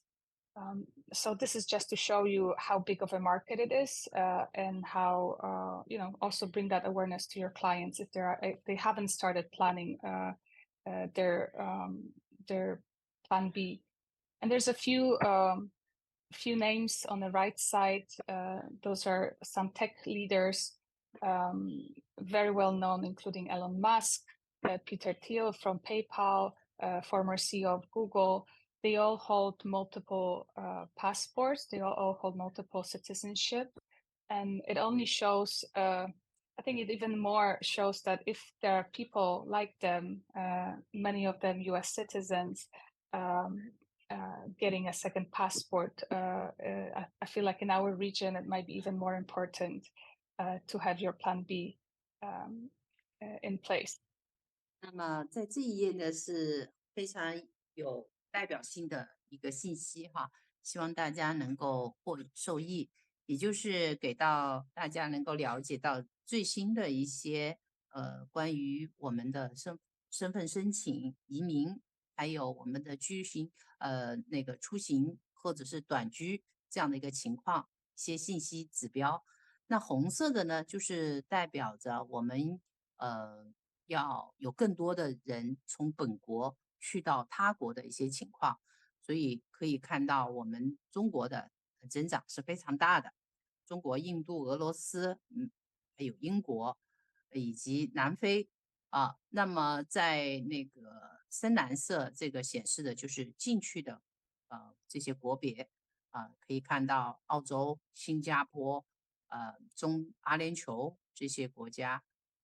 还有美国，当然的，美国、加拿大这些都是长期会有进入的这个一些国别，所以给到大家这样的一个启示和启发，希望也能够分享到我们相关的一些行业，或者是在考虑到来进行投资移民的这样的一些圈层。在这个最右边呢，他给了一些名字啊，一些名人啊，一些大家可能耳熟能详的这些公众人物。可以看到，你看他们的原籍所在的国别，然后他们的那个几重身份的一个认定，也是希望就刚刚上一页所讲到，需要有那个等级制度的一个考虑。更多的是有出行的计划，有那个身份的认定啊，这是给大家做一个参考啊，让大家知道这样的一个发展趋势，以及最新的一些信息的一个走向。And this is, I think, quite an important one. What are the motivations and what are the strategic benefits for families with residency and citizenship planning? And we came up with this acronym SMILE that stands for security, mobility, investment, lifestyle, and health, and education or employment. And I think I want to stress a few points here also, like I can talk forever about it, but definitely investment migration is not all about migration. The most compelling reason to pursue RCBI is the enhancement of global mobility rather than migration. So people get these passports, they not necessarily pack their bags and move, but they have the option. Access more countries visa-free, which is very important for business owners or executives to be able to pack and go and travel, not to miss business opportunities waiting for visa approvals. It's also a status symbol because you want to have this freedom and choice if you are a wealthy person. In terms of safety and security, a lot of people consider a second passport a modern insurance policy, which, as we say, it's better to have and not need it than need it and not have it. Basically, the more diversified your residencies are, the better prepared you are for the future. And we can see it very clearly in the past few years, starting with COVID pandemics that made a lot of us, immobile and stuck in one place, unable to travel, unable to leave our country or even leave our homes, following by all the geopolitical issues, war between Russia and Ukraine, and now conflict in the Middle East. So in this unstable times, security that diversified residency and citizenship brings is very important. And of course, something that is of interest for a lot of estate planners and also financial planners, it's the investment and business component that basically boils down to more opportunities, access to bigger markets, access to new markets, wealth preservation. We know that developing economies are great for generating wealth, but families will look for developed countries and politically stable countries to preserve their wealth. And last but not least, education and employment, especially when we talk about families in Asia. all this planning is done for the next generations. They all keep their kids in mind. Very often they don't care as much about their own mobility, their own lifestyle, but more about what can I give, how can I make my life better for my kids. And in here, you're gaining that access to international schools, to global employment, and basically future-proofing your family for the generations to come, because a lot of these passports are inheritable. So you make investment once, and then your whole family life might completely change thanks to that. 那么刚刚给大家分享到的呢，就是我们作为这样的一个战略资产的管理有哪一些非常好的优势和一些战略的意义，也就是我们给那个寻求投资移民的这些社群们能够了解到，能够确保现在和将来的我们在全球出行的一个可行性。还有在我们的教育啊、生活方式以及商业机会上面的一些非常好的优势条件，尤其我们先从这个安全来讲，安全来看的话啊，这一块也是希望大家引以为关注，也就是作为许多人看起来现在的一个全球的出行性，那是比较有吸引力的，所以呢，但是有些人呢，他不会马上考虑到。尽快的移民，但是可以作为一个财务的一个保险的政策，或者是 B 计划，也就是第二选方案或者是 N 项方案的一个选项。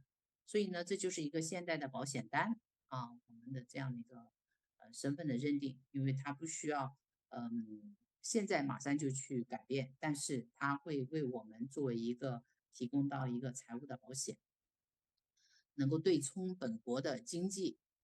还有政治的不稳定的因素，把它投资到我们相应的安全稳定的国家，实现财富和那个生活方式的组合多样性。还有就是体现到我们对未来出行就更加的充分，可能可以连续申请2个项目啊，暂时的快速的护照，同时呢也能够获得最终的一个护照，刚刚讲到的是像那个马吉他呀或葡萄牙这样子，我们同步进行、同步申请。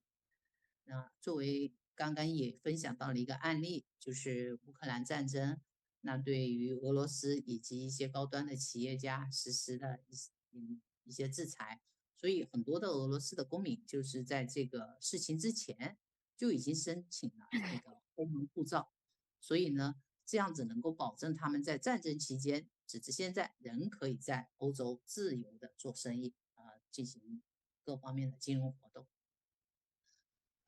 还有就是可能想到的一个情况，就是我们的气候的变化，这也是全球变暖，也会影响到一些相应地区的人民的那个搬迁、迁移。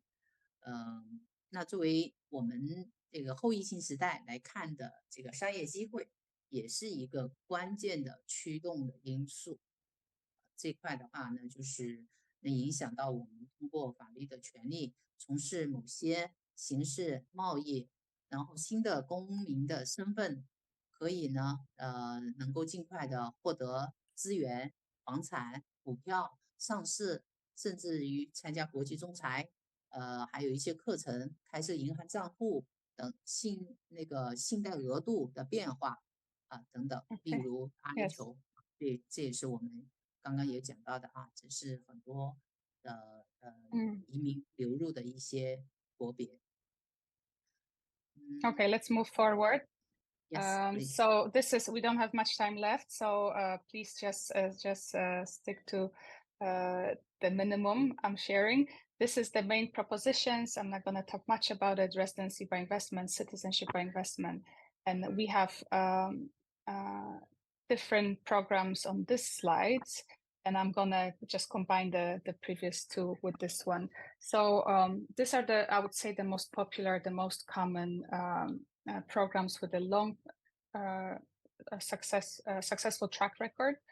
And when we talk about planning here I've mentioned that the expectations are that there's gonna be less and less real estate options available for these programs. There's gonna be less options available, and also on the hint side, there's also gonna be application volumes going up because there's so many people really looking to invest in RCBI. Investment is going up. Physical stay requirements are going up. So the trend is really not positive for the investors, and we always encourage people to act sooner than later. Don't leave this aspect of your overall planning for the last minute, because when you need it, it might not be available. And just to prove my point, you can see here CBI options, that citizenship by investment option that you might be familiar with are the Caribbean passports. Just a month ago, they all doubled in prices. So passport that was available for 100,000 USD a month ago now will go up in price to over 200,000 US dollars. Same thing happened with Greece. That was extremely popular among a lot of people in China, and not only went from 250,000 to 400 or 800,000 euro. And Spain, also quite a popular golden visa program, is actually set to be closed this year. We don't know exactly when. We still have clients applying, but it might be no longer available. 我们不一一展开了，但是他也有讲到非常重要的这个点给大家做参考，就是最后这一页呢，就是讲到了我们的移民的选项，有些国别大家非常清晰啊，投资什么时候合适做投资移民，哪种情况下需要入籍的一些选项，所以这些国别是可以给到大家做一些参考的，包括他们相应的一些成本，一些投资移民的那个金额的变化都是实时在发生，所以这样的一个市场行情来讲的话呢，希望大家能够引以关注。那么富裕的，无论是那个富裕的家庭，无论他们持有哪种国籍，他们都在重新审视他们的优先的选项，以保证相应的遗产啊、财富啊、生活方式、教育等等得到保护。所以他们不仅仅有 B 计划，还会有 C 计划，还有 D 计划。所以这些分享都是给到大家一些提示，也就是怎样实现公民身份和居住地的多样化，通过这样的投资移民创造一系列的选择，使我们能够在不同的司法管辖领域有不同的受益权限。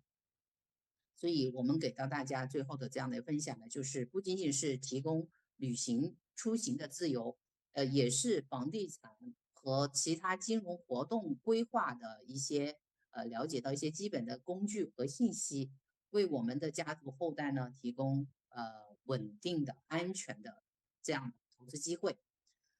So a lot of people ask me which program is the best, which program is the most popular, and I usually don't like to answer this question because there's no one program fits all.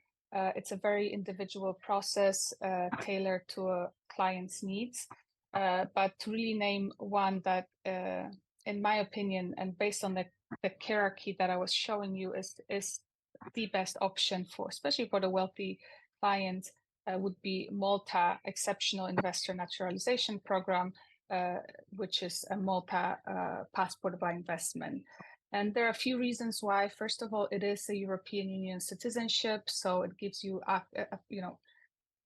extremely large amount of visa-free destinations that you can access, more than US. I purposely put the US passport here to compare.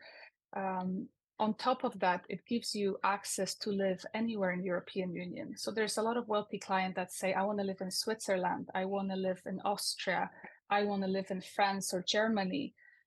These countries do not have clear-cut passport by investment formulas, but with the Maltese passport, you can live whatever you want in European Union. And on top of that, it's also potentially it's a very good state for your estate planning. There's no inheritance tax. There is a very attractive corporate tax that a lot of people take advantage of. And there's also, there's also the lifestyle. And it's an English-speaking country, so you can send your kids there and go through the British system in terms of schooling. 我们最后分享的呢，就是给到大家另外的一个提示，就是在一些发达国家，例如美国、英国，那么也同样有强大的这个对护照需求的一些更换的一些要求和趋势啊，因为他们对那个投资移民计划持续有高度的兴趣和更加个性化、多样化的要求，以期望进入不同的司法管辖区。那就是要考虑到我们的护照的和出行的自由啊，医疗的保障制度，还有我们的一些国家高水平的一个生活的等等这些尤其现在的那个政治经济的一个稳定，后疫情时代需要考量的点比较多，所以呢，这一直是成为我们那个高净值人群需要考量的一个点，就是他们的身份的一个认定和转化。希望我们今天给到大家的这些分享信息呢，能够有提供稳定的、安全的一些机会。And just to wrap up, this is the last slide. Please just we mentioned that in the current situation, political, geopolitical, economical, one passport is definitely not enough. It possesses a lot of risks. What we do with a lot of our clients is we work on something called RCBI portfolio. So we cover multiple jurisdictions and multiple programs to give our clients a variety of choices. And this is just an example where we select Malta citizenship. And this is basically that strong legacy passport that you are getting. It's an access to economic bloc of European Union. With Grenada passport, you are getting access to CARICOM, which is the Caribbean Europe, kind of like a union for the Caribbean countries, and it opens up also possibilities and tax advantages. It's also a spare document in case you need one. And then we're adding a few residency by investment programs. You have UAE, Dubai residency by investment if you want to live in a low tax jurisdiction, and also be in the middle of the universe with easy access to Europe, easy access to Asia. Panama, very popular, giving you an access to the South America, and New Zealand as this safe haven. A lot of people treat it as a place where you can hide away from the rest of the world, and it has an English-speaking, great education, great lifestyle. So this would be like an ideal portfolio for some of the wealthy people. 最后这一页呢，给大家分享的是我们选择的这5个国别啊，给大家做一个配置方案的一个推荐。一个是马耳他，还有格林纳达、阿联酋和巴拿马、纽西兰。这些国别的一个推荐呢，也是基于了他们的一个政治、经济和增长的稳定，还有语言、教育以及地理位置，相应的进出入那个邻国的便捷，以及它在全球的这样的一个经济的一个发展趋势，所以呢，给大家做一些参考的一个比较好的选项，也希望大家能够受益啊。有更多需求可以再进行跟他的咨询。That's it for me. Let's move ahead. Thank you so much.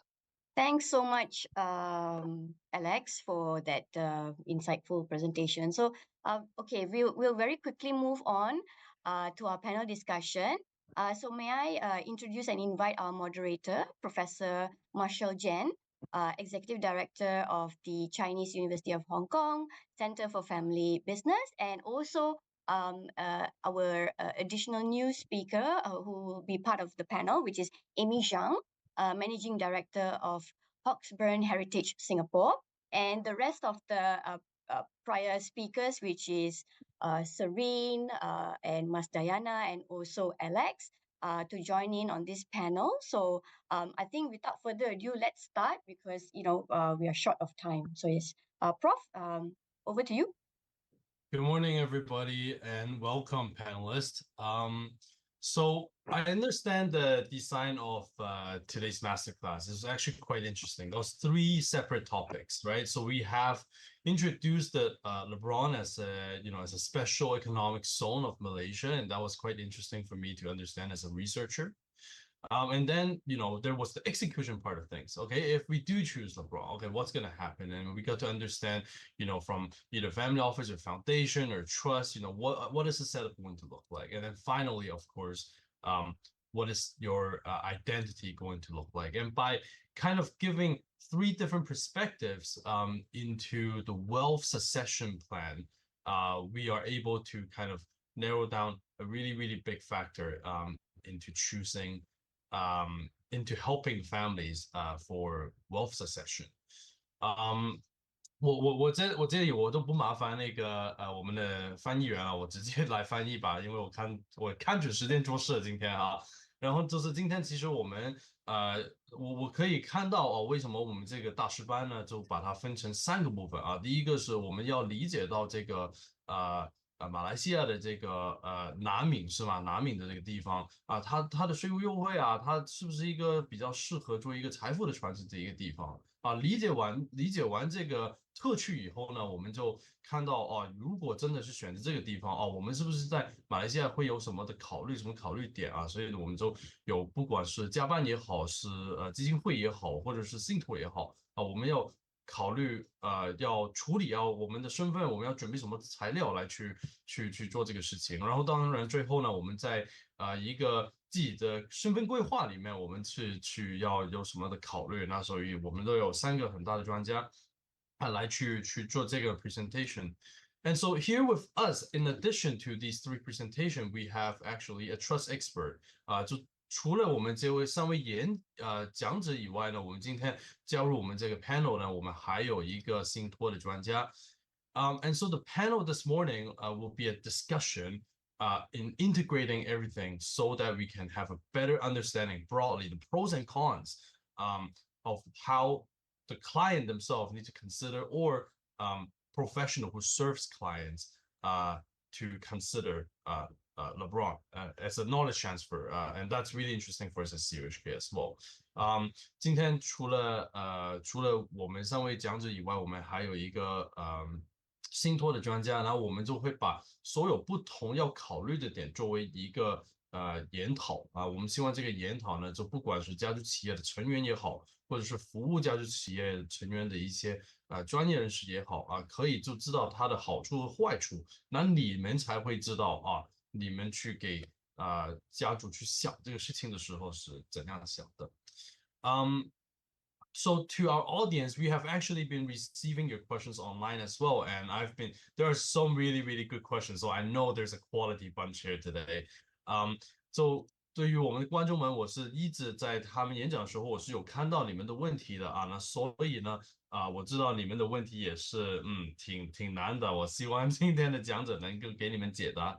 But also, I have prepared some questions, and I hope that some of the questions that I've prepared today will have already answered some of the questions that's asked.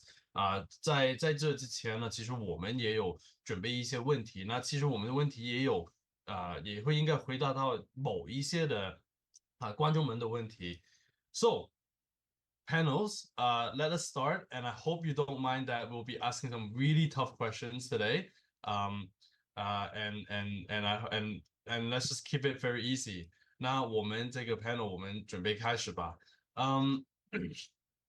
So originally I prepared 3 questions, and the 3 questions was, from perspective of family, because we deal with a lot of family businesses. From perspective of family, what are some of the considerations to even entertain the idea of Labuan? So maybe what I'll do is, rather than asking all 3 questions, I'll put it into a scenario. 本来呢，今天呢，其实我是准备了3个问题因为我们是研究中心嘛，所以我们对于这个家族企业的研究还是有一定的 sample size。所以呢，我今天本来准备的3个问题，我会把它变成一个 scenario，把它变成一个 scenario。然后呢，就如果我是一个家族的话，我是否会来去看这个问题？So the scenario is this: if I was a family, right? What makes LeBron jurisdiction stand out compared to all the different, offshore structure that there are already out there for robust legacy planning? And if you're able to answer this, then I would think, okay, what is the tax residency and the citizenship that I need to be mindful of? Because I don't know whether that will affect me setting up a trust or a foundation or even a family office.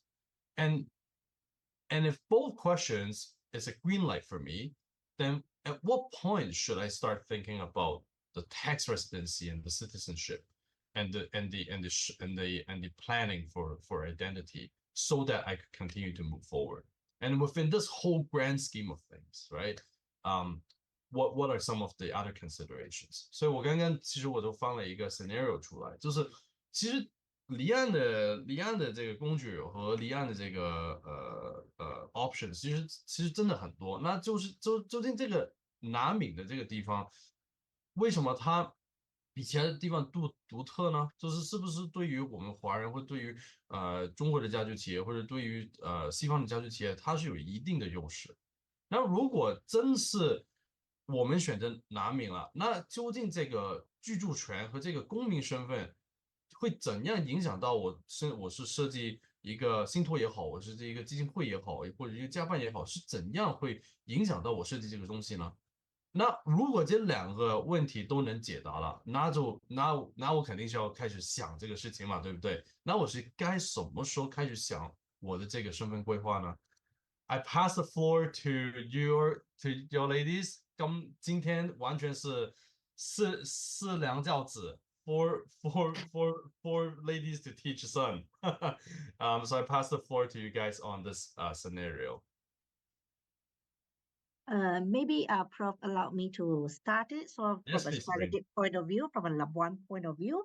So I think from the experience, so earlier on we talked about China desk. I'm heading the China desk, and then from the observations, that is what maybe I can share the experience and the observations that we look at the Chinese family office or Chinese high net worth family, that what they are looking at.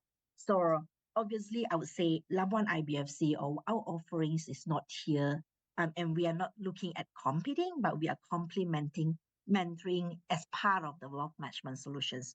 So we always be here as an option, because when the passing of the wealth from a first generations to a second generations, the thinking are very much different. And then when you talk about second or third generations, they are looking at more options rather than you are giving them one solutions per se. But here we are saying that, look, when you're looking at a wealth management solutions, Labuan can be part of your options to complement your entire planning. So this is what we are saying. And the advantage of it is that, yeah, you are right, Prof. So there are so many offshore structures that can be part of it. And a lot of it is centered around trust, view, or maybe a private trust company, that kind of thing. So there is another options or creatures that we are here to offer is a foundation structures. So like what we are sharing is that foundation is not only a legal arrangement, but it's a legal entity. So the concept is easier to accept in this sense because it's a legal entity. You just run like a business. So yesterday, even in the EVPL conference also, we talk about what is the beauty of foundations. So foundations, you do not have shareholders, you have a founders. So the moment when your business grow, your family office grow, or your family members grow, when they be part of the wealth management solution, always the question is, yeah, you have to add on shareholders if you run as part of the company. And then when you add on and you have more shareholders, the challenge and the complexity will be there. So the beauty of the foundations, you don't have founders. Everything is run by professional service providers as part of the governance. And then you have council members or officers or to actually overseeing the operations of the foundations. Everything is in accordance to the charter or constituents documents of the foundations. So this is the beauty of it. So, and we talked about tax residency and citizen residency. So Labuan is beyond that. So obviously Labuan, as part of Malaysia, we practice territorial scope of tax treatment. So when you are a Labuan or Malaysia tax treatment, whichever income that you derive within Malaysia, okay, there will be taxed under Malaysian Income Tax Act. So when you are a Labuan entity, so you derive your income from beyond Malaysia, there will be taxed under a Labuan tax regime, which is the 3% tax regime. So that is very clear. So the moment you are a Labuan entity, do Labuan business, including trust, foundations, investment holding, all that, and comply with the economic substance, you fall within Labuan regime. So that is very simple, but obviously you have to be a tax resident. So that is a legal or corporate tax point of view. When it comes to a Malaysian, when you are a Malaysian tax resident for an individuals, you will follow a Malaysian Income Tax Act. Okay, so that is about 17 to 24%. But for foreigner, I think, if I'm not mistaken, is about 30% for individuals income tax. Okay, so that is what are the tax residencies that we are saying. I'm gonna pause you here for a quick set because I feel it's a little bit too heavy for Jasmine to do the translation. Okay. 我们今天是有中国的同胞在这儿啊，在我们的观众群里面啊，所以呢，我先让那个 Jasmine 来去翻译一下刚刚 Serene 提到的这个complementary 的这个事情。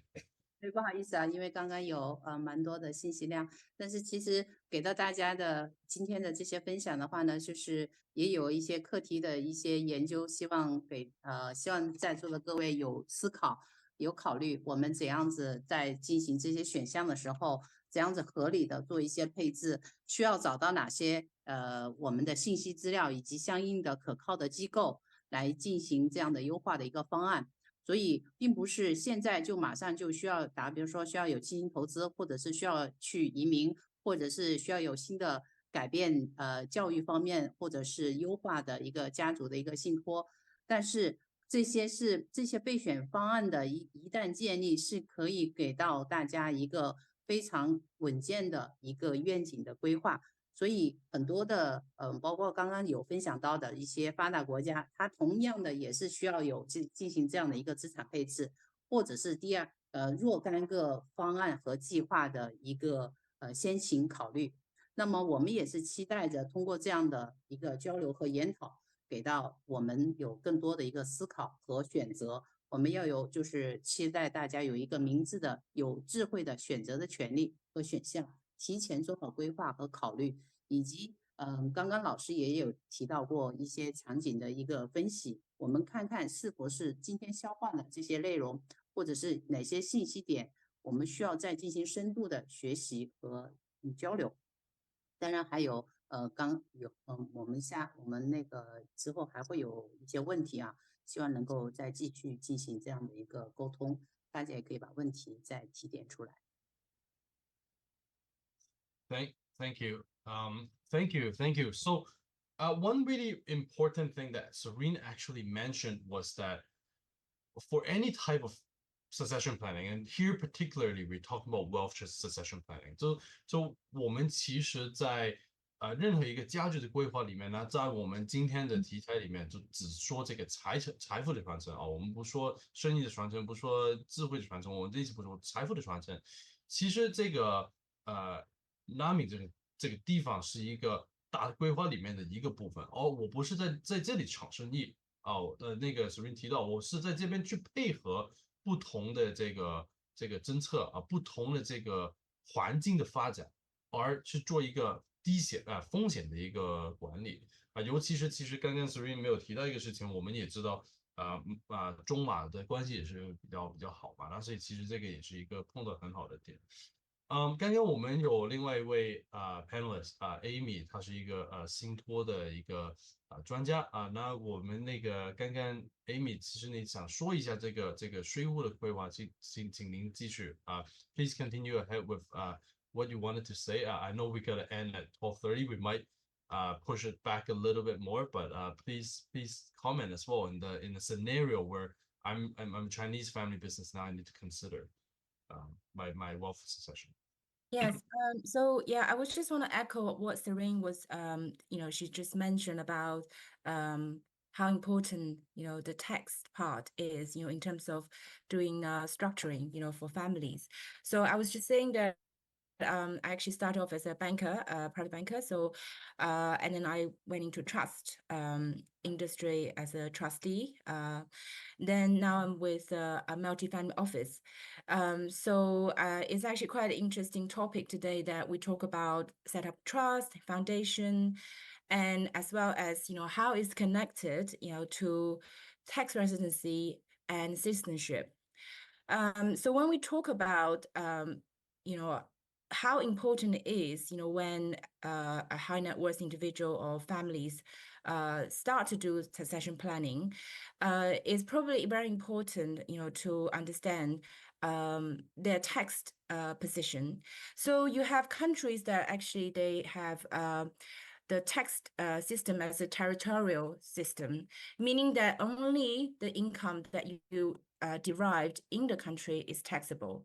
Then you also have countries that actually are taxed on the domicile basis, meaning that even though if you have income, but you don't, as long as you don't bring it to the country, it's not taxable.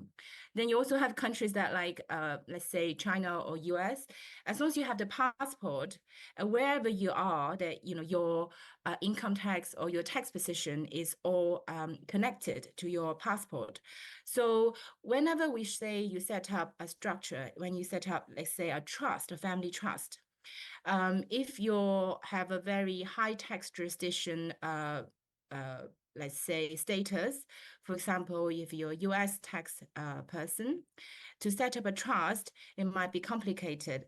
And, when we say tax, when you set up a trust, one thing is to do succession planning, and the other thing is to do tax planning, and also confidentiality. So if you have a, let's say, a lower tax residency,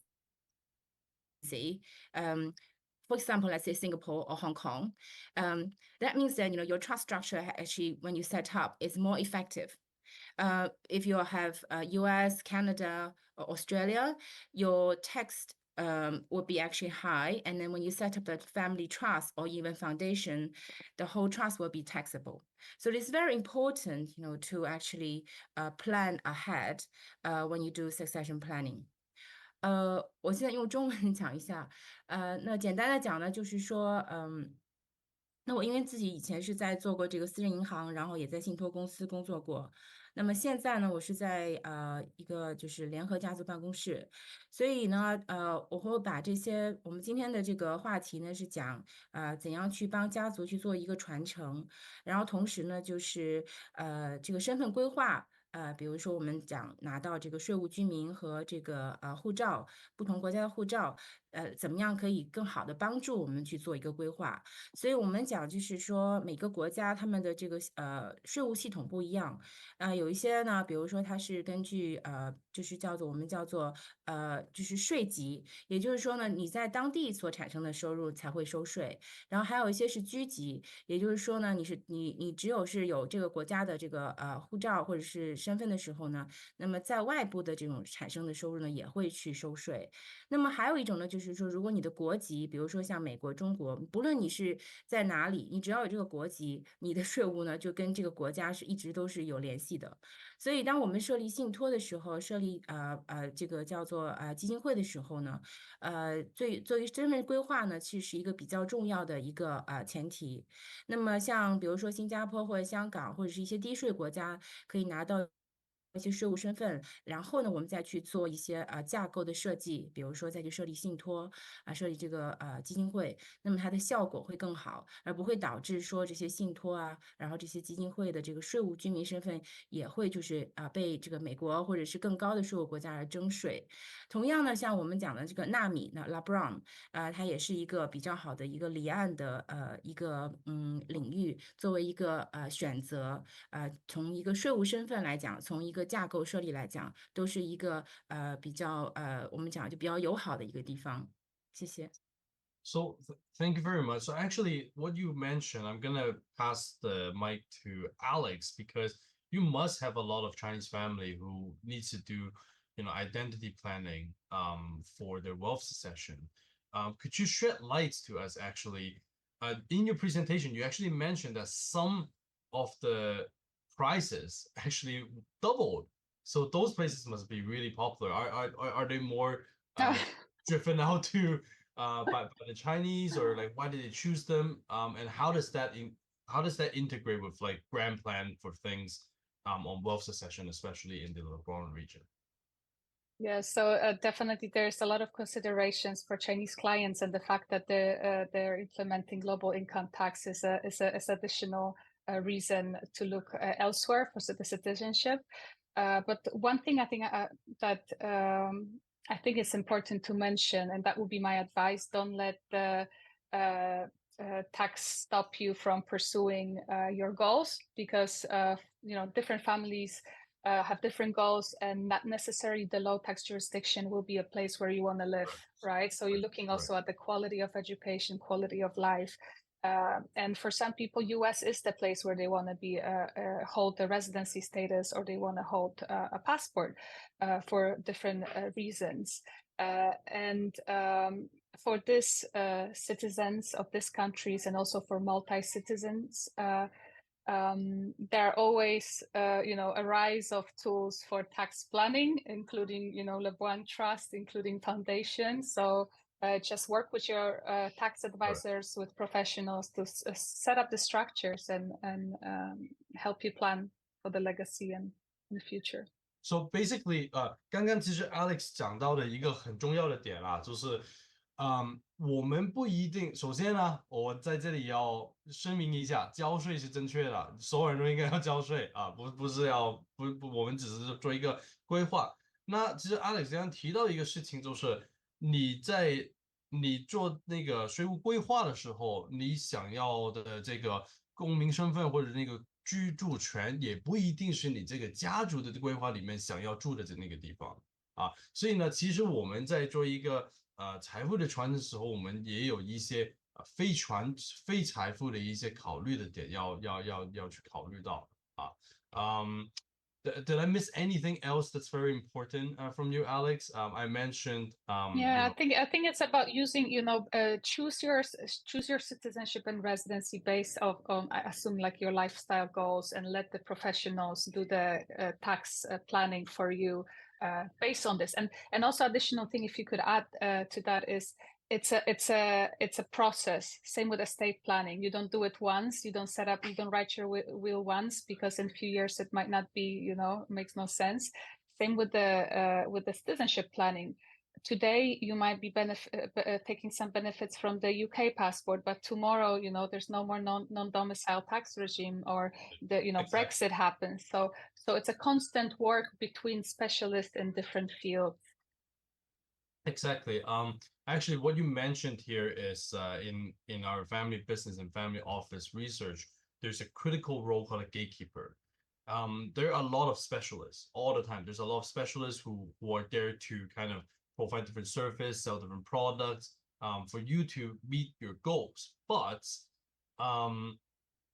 you need a generalist at the end of the day to kind of ensure that there's a big blueprint and that they can navigate around the space.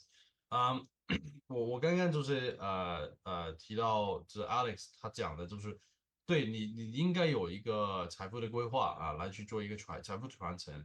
但是这个传承你交给这个专业人士来去做啊，他提议就是你交给专业人士来去做，然后你还要去你不要让税务的这个规划或者身份这个规划来去影响到你自己的生活的水平和生活的那个质量。那我们在这个大学里面呢，其实我们一个很大的研究就是我们在看不同的人在卖不同的产品，给是什么服务，他们都是专家。但到最后呢，他其实有一个守门人，不管是家族企业或者家族办公室也好我说的是单一家族办公室他都会有一个守门人。守门人他其实那个角色是比较多泛的他是一个什么都要理解到，因为他要控盘。他要控到那个场子，就知道这个家族的这个规划是怎么样。其实看到有一些问题呢，是我们这个 panel 没有解答到的。Could we please Could we please project Mr. Lee's question? 我们放李先生的问题出来吧。So Mr. Lee says, in a LeBron trust, living trust, can the settler appoint himself as the IM to then decide how to invest the fund while he's still alive? OK， 那个问题其实他就说那个南闽的那个信托呢，就当他设计这个信托以后，他可不可以在任命自己作为这个 IM 就是投资的经理人，然后呢，他来继续决定这个钱是怎么去做投资呢？就是他在有生之年是否还可以任命自己来去做这个投资的决策呢？ Okay, maybe allow me to say a few things here for the Labuan Trust. So I'll do it quickly in English, then I will, yeah. Okay, so for Labuan Trust, I think the trust is more or less similar with any other trust. So if it's provided under the charter, the settlor can have the reserve powers and they can indicate what exactly that he can do. But it's just like as part of the governance or as part of the wealth management process, maybe Amy can help in terms of whether this is a proper kind of process to manage this. Because I think when you set up a trust, when you set up a or even the foundations, yeah, you can have certain form of reserve power, but whether that is a best practices to do it, yeah. Okay, I'll just go ahead. So in terms of trust, I think Labuan is also part of because Malaysia used to be also the UK system. So for most of the trust, the offshore trust would say that are actually Commonwealth system that actually follow the UK law, meaning that when you set up a trust, you actually separate the legal ownership and the beneficiary ownership. So when you set up a trust, that if you separate the ownership, that you will actually achieve to actually have the asset protection, succession planning, and also confidentiality. So there are the first trust, let's say in Cayman Trust, that actually the one who first started to provide that the settlor can actually have investment power, be appointed, be given the investment power while the trust is still valid. Because when we say, if you already given your legal ownership, but then, they actually set up this trust law to make sure to actually give more power to the settlor to have investment power in the trust. So the same with Labuan. 所以我们就讲说呢，这个信托其实是就是在我们说是英国的这个系统普通法系的，那么它是把这个所有权和这个受益权分开。那么当你设立信托的时候，你把资产转入信托，你的这个资产的所有权呢，就交给信托公司来去拥有，然后所达到的目的呢，就是可以做传承，可以做资产隔离。那么当你就是说把这个资产的所有权给到信托的时候呢，通常来讲是不应该还有任何的这样的关联了。但是像比如说开曼啊，然后我们讲这个拉布朗纳米这边，那么它有去立一些法律，就是说这个信托的这个设计上面是可以把投资权给到一个还给，或者说就是由这个设立人来去做的。也同时呢，这个设立人呢这个 settlor 呢它是可以把这个投资权也是可以指派一个，比如说银行啊或者资管公司来去帮他去做这个投资这样呢也不会影响到这个信托的有效性。Thank you both panelists. I'm aware of time, but I will still push for one more question because I do think it's a valid question. So can we please pose Mr. Lam's question? Thank you. So I guess I'll narrow this down a little bit. With foundation, so we talked about trust, and the reason why I picked this question is because now we're going into foundation. What is the fixed duration of a foundation, and does it need to dissolve a subsidiary to set up a new foundation after its expiry date? So maybe I'll pass it back to the panelists to answer. 就是那个问题是那个基金会是否有一个有效期？如果是过期的话呢，是否要把它解掉，然后再重新设立一个呢？ Okay, sure. So foundations in Labuan, there is no fixed durations, so can be exist perpetuity. So no issues on this. So you do not need to worry about dissolve the subsidiary or whether there is a time that you have to end that foundation and establish a new one. No, they can be exist in perpetuity. There is no 100 years all that, because I believe, like, if I'm not mistaken, like Liechtenstein, there are certain jurisdiction, yes, they will have a certain time of period, but for Labuan, no. Thank you. And when you answer this, actually one phrase came out. It's in Chinese, like 脚接受脚享受, right? because they can never trace back because of the grandfather rules. But you know, if you look at Alex services, some of the countries already had doubled their fees. So you know, 脚 the earlier you enjoyed the entitlement, Exactly. exactly. Is in Chinese, we also talk about 世代传承. So in the case of Labuan 难民的这个基金会，那是没有这样子的问题的，它是可以持续性的一直去继续下去的。Yes, correct. Okay. So thank you, panelists, for your information. I know we're in a rush today, but I think we have conformed ourselves quite well. Thank you again, panelists, for doing your presentation, and thank you, Amy, for joining the panel to shed lights more on wealth succession in Labuan, a special economic zone for Malaysia. I now pass the floor back to Nadika. Thank you. Thank you so much, Prof, and also our panel members. I know it took a little bit longer than usual, and also under the circumstances, because of the weather and what have you. No worries. I believe folks did ask whether are we going to share the slides. Yes, we will. We will share the slides. And I know there are some questions that maybe we didn't have time to answer. No worries. We will also answer that post the event. Okay. So no worries about it. Should you have more questions for the panel members, by all means, you can also email to us, and we will share that to our panel speakers. And then, they themselves can also answer your questions as well post the event. Okay. So with that, we have come to the end of our session. Thank you again so much for joining in. Basically, before we end, we just need your assistance. There will be a evaluation survey, which is an online version. So do help us to complete that. And so hopefully our next visit we will see you physically. We hope. Okay. So thank you again, and you have a pleasant weekend ahead. I hope the weather will be kind to you for you to enjoy the rest of the weekend. Okay. Thank you so much.